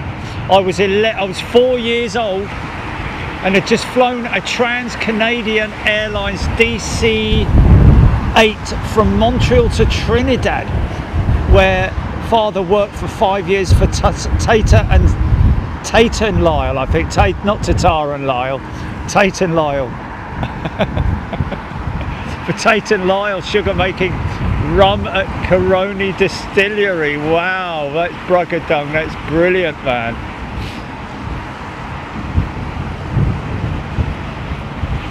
DC-8, weren't many of them. Oh wow, beautiful, man.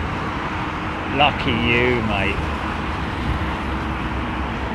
There's not many who've spoken on the stream about flying on a DC-8. We've had all the other ones, 10s, Tri-Stars, all that kind of thing. Viscounts.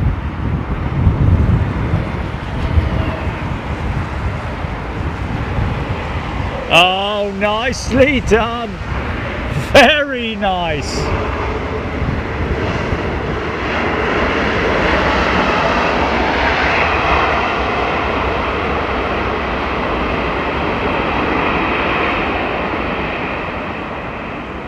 Yeah.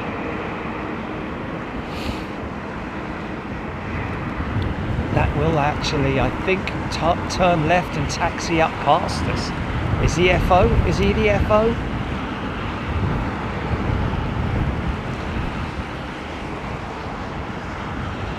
Very nice.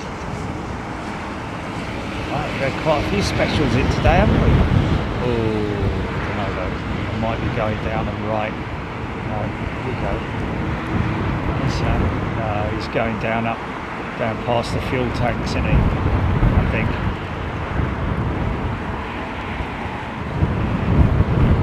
He's going down past the fuel tanks.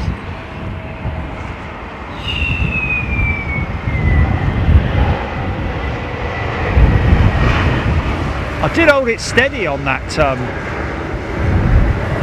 Gulf Air jet, didn't I? Could definitely see 1F, 100% see it. I'll try these goggles again.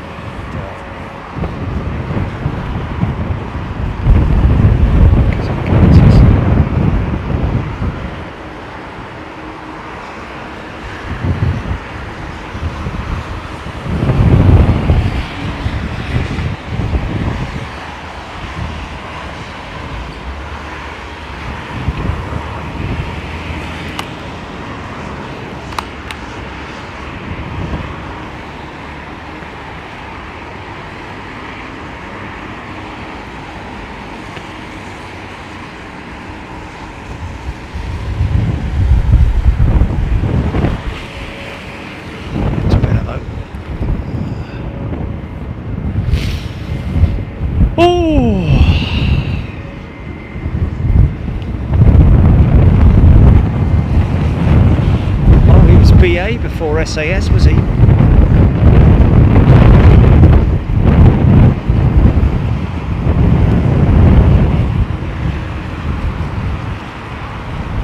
Royal Jordanian.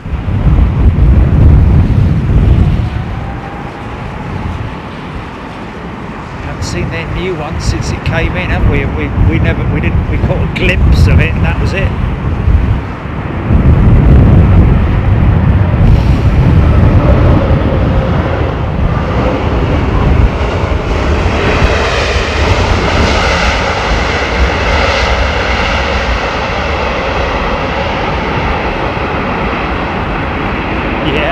Yeah, full beans, mate.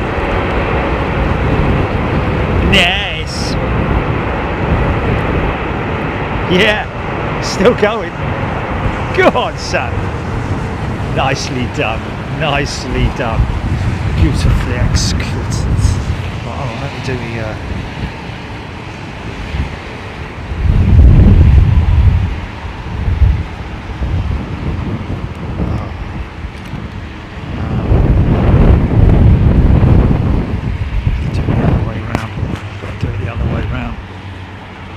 These have got to go under there, haven't they?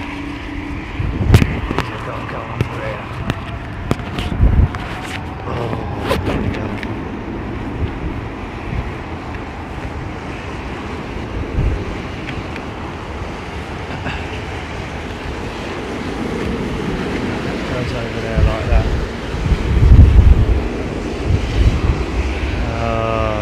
There's all water in there now, isn't there, I think? Oh.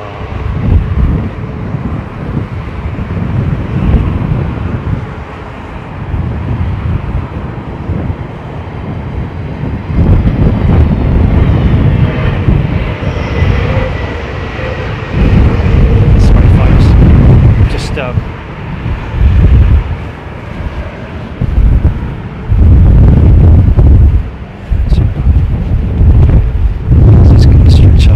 or not.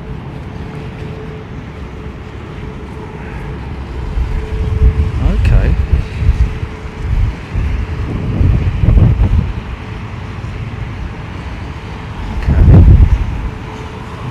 It's not actually too bad, is it? I feel like I'm a bit cocooned in, but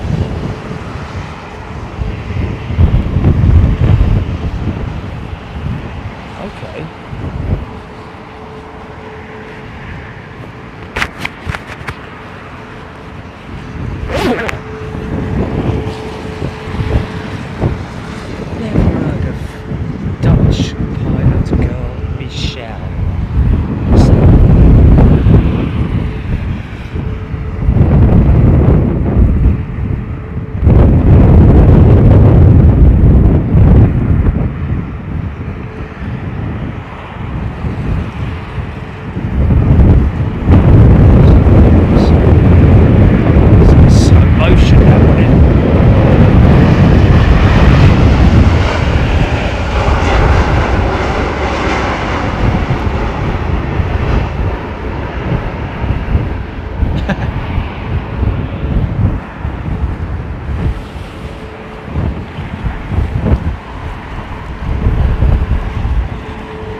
Got a line of heavies inbound, thank you.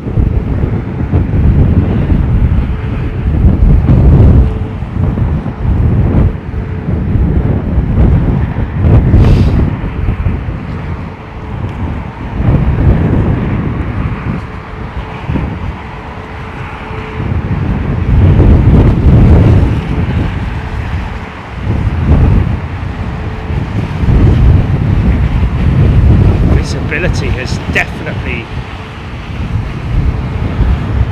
decreased, hasn't it?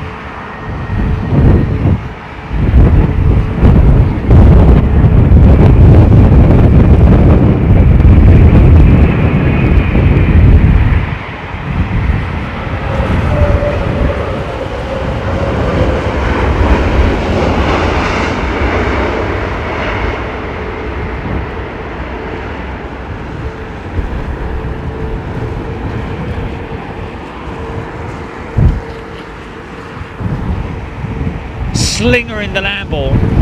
Ooh, probably going to miss it. Probably going to miss it.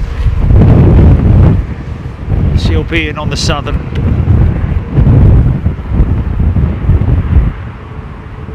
Unless we're lucky, of course. You never know.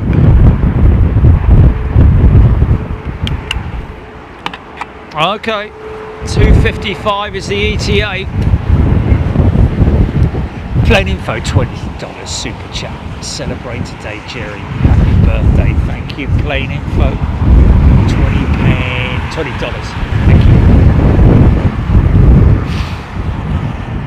I really appreciate the visibility of my house. It's different as well, Ellis show. No winds, just low vis. Did you say freezing fog or something earlier?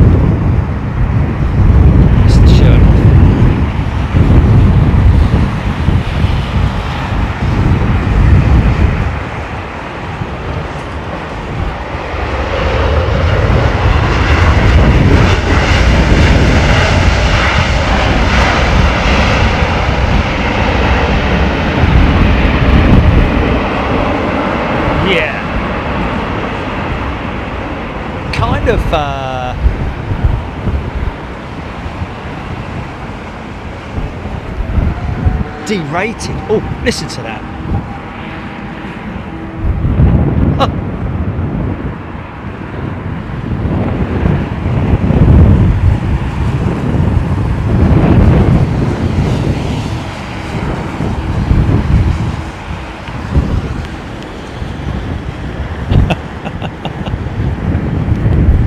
is that on then?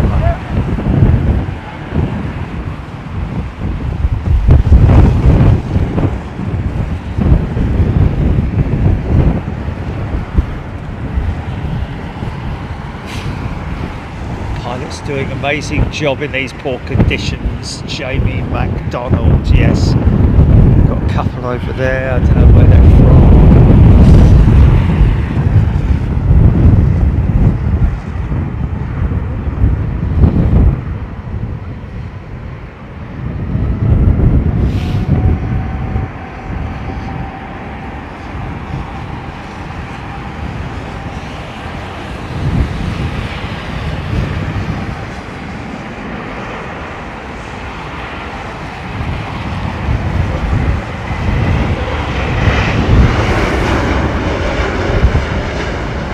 Oh, this Canadian triple is pushing towards us. That's going to be going out 27 right, man.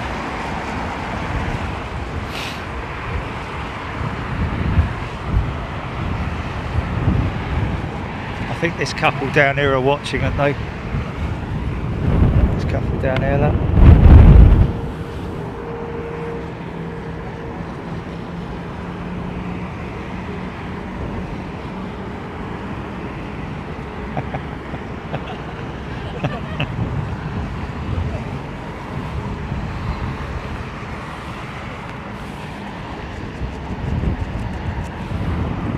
Big old startup coming up. Big fat juicy set of GE90s just about to kick into life.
Shadow Wolf. See you, mate. Come on. Where's our slinger? Where's our slinger?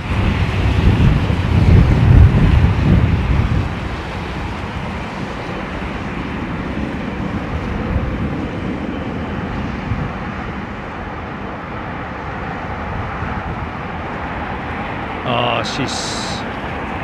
Oh, no. Still in the Lambo. That ain't going to happen, mate. Tippy toes.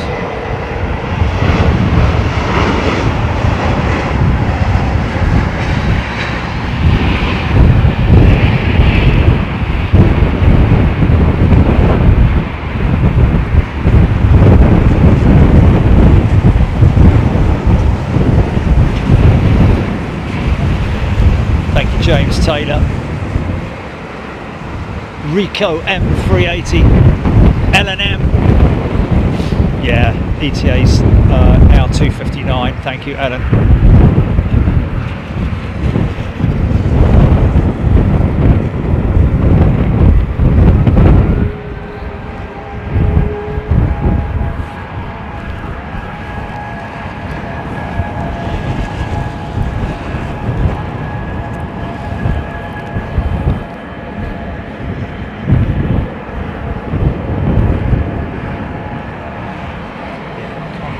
Can't get that. Too much water on tip lens lag.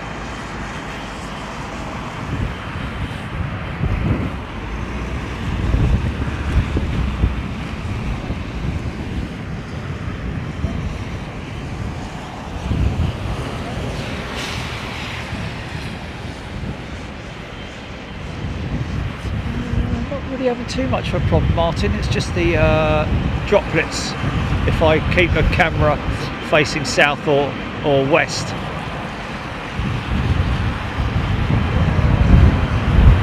Yeah, I kind of know what you're talking about on that very short finals. Get a decent depth of focus at around about 500 yards, something like that.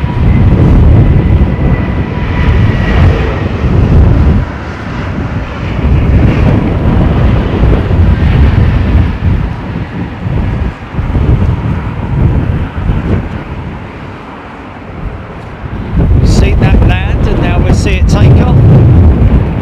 How cool is that?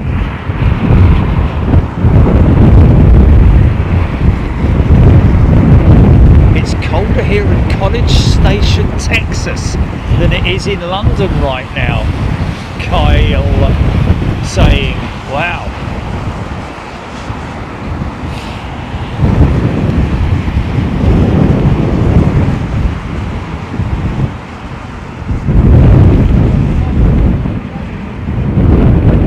Isn't that the seat? Oh, is it? Okay.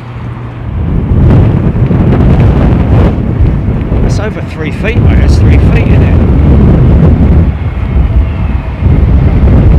Ooh, okay, yeah.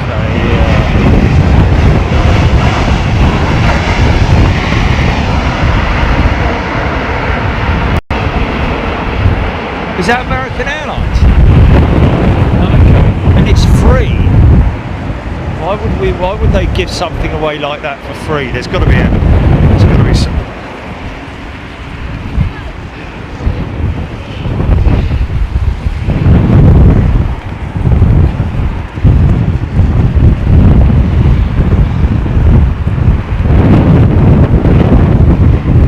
It's a fully cleaned screen now.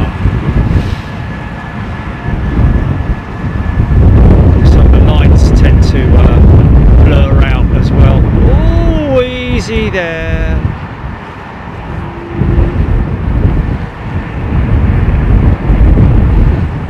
The screen just needs a good clean, that's all. When it's like this.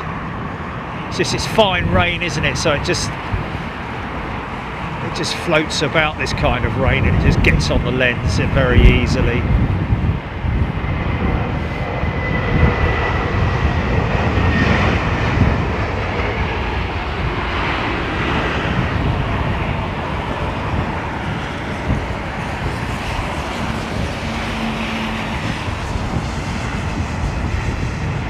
Rico M. Miami weather for Wednesday to Saturday. Sunny spells with light winds. Sunny spells. Brilliant. That means there's a bit of cloud. Wow, that's going to be great, mate.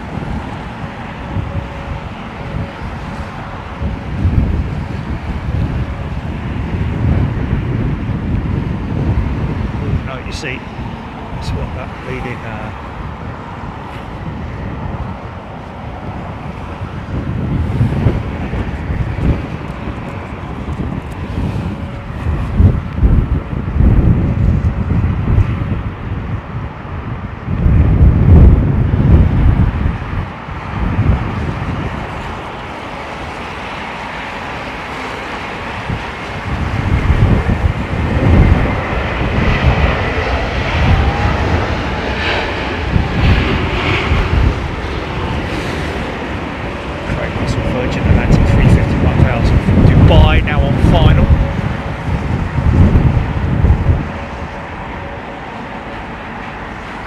great landing shot, A321 EGPX. The slinger looks like first landing, 27 right, yeah. On the 27 left, you mean, yeah.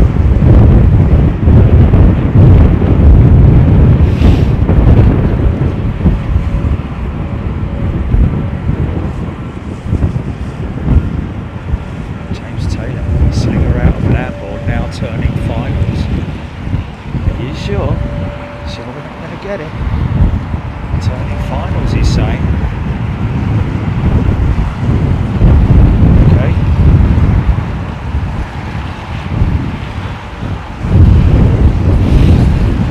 Either turning 27 right at finals, or okay. Yeah. Is it on the base leg? Is it on the base leg, or is it? Okay, so it's on the base. Okay, on the base turn, right? Okay, it's going on the southern, right? Right. Yeah. Yeah.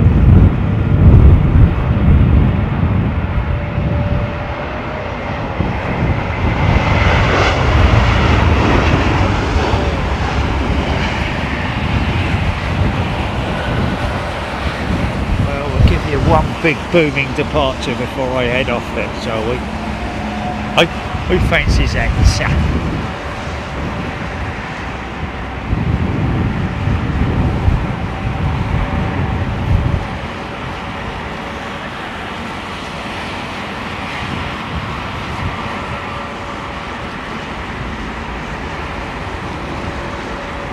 Desk pilot.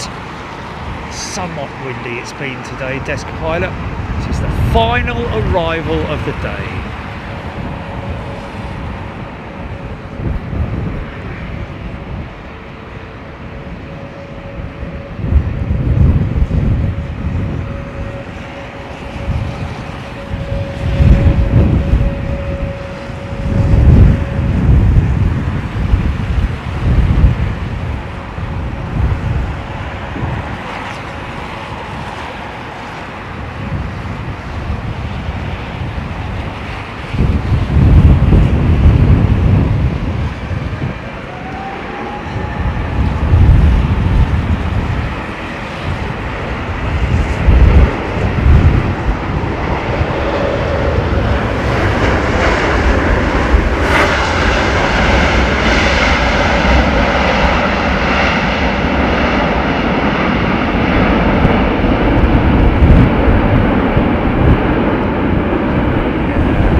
Rain-X on my lenses today. I have Rain-X on my lenses today. I've put Rain-X, but it only lasts for so long, man. Rain-X only lasts for so long. It's good for like windscreen, car windscreens and all that. But once you've obviously you have to apply it and then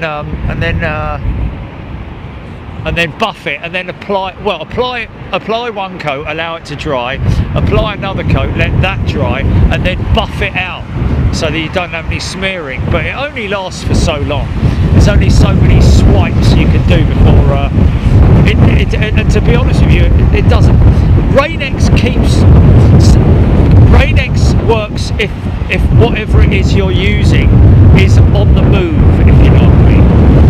And that goes right in the middle of this shot. It's fantastic, isn't it?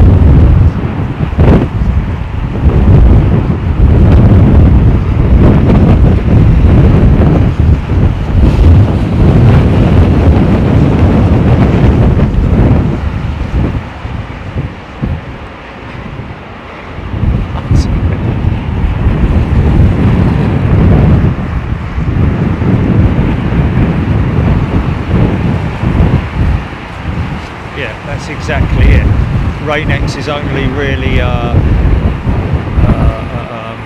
useful if you're moving like on windshields, windscreens and stuff like that. For standing still it doesn't really work.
Oh, okay.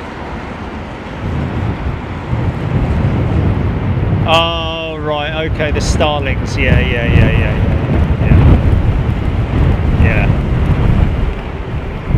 Wow. Right.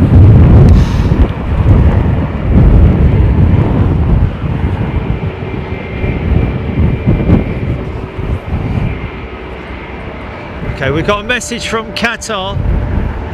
Oh, Qatar have replied, great video. Awesome. Hello Qatar, hello everybody, hope you're doing well. Well, there you go folks, a little impromptu show today just to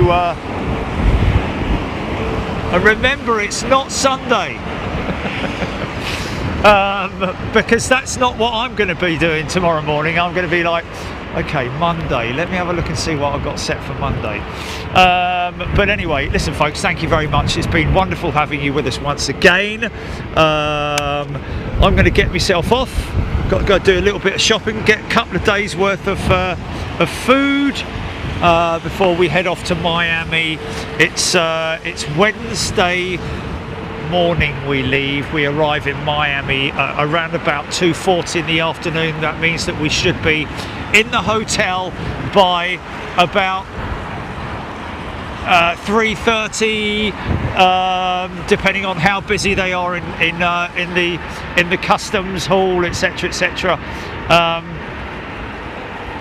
So we were thinking about this, folks, as well.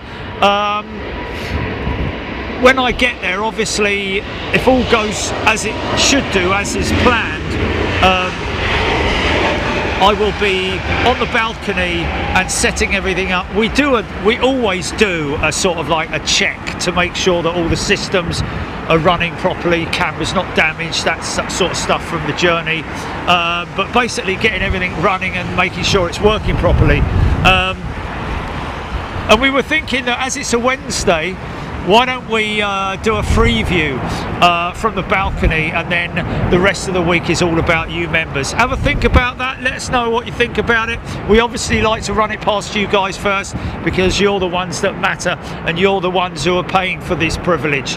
So we'll let you have a think about that, and we will see you on Wednesday, probably waiting for a plane, I'd imagine, and we're flying with British Airways, so we'll be down at T5, and we'll obviously give you guys a shout and see how you're doing on Wednesday morning. Look after yourselves. Thank you everybody. Cheerio. Ta-ra. Okay GP, you can wrap that.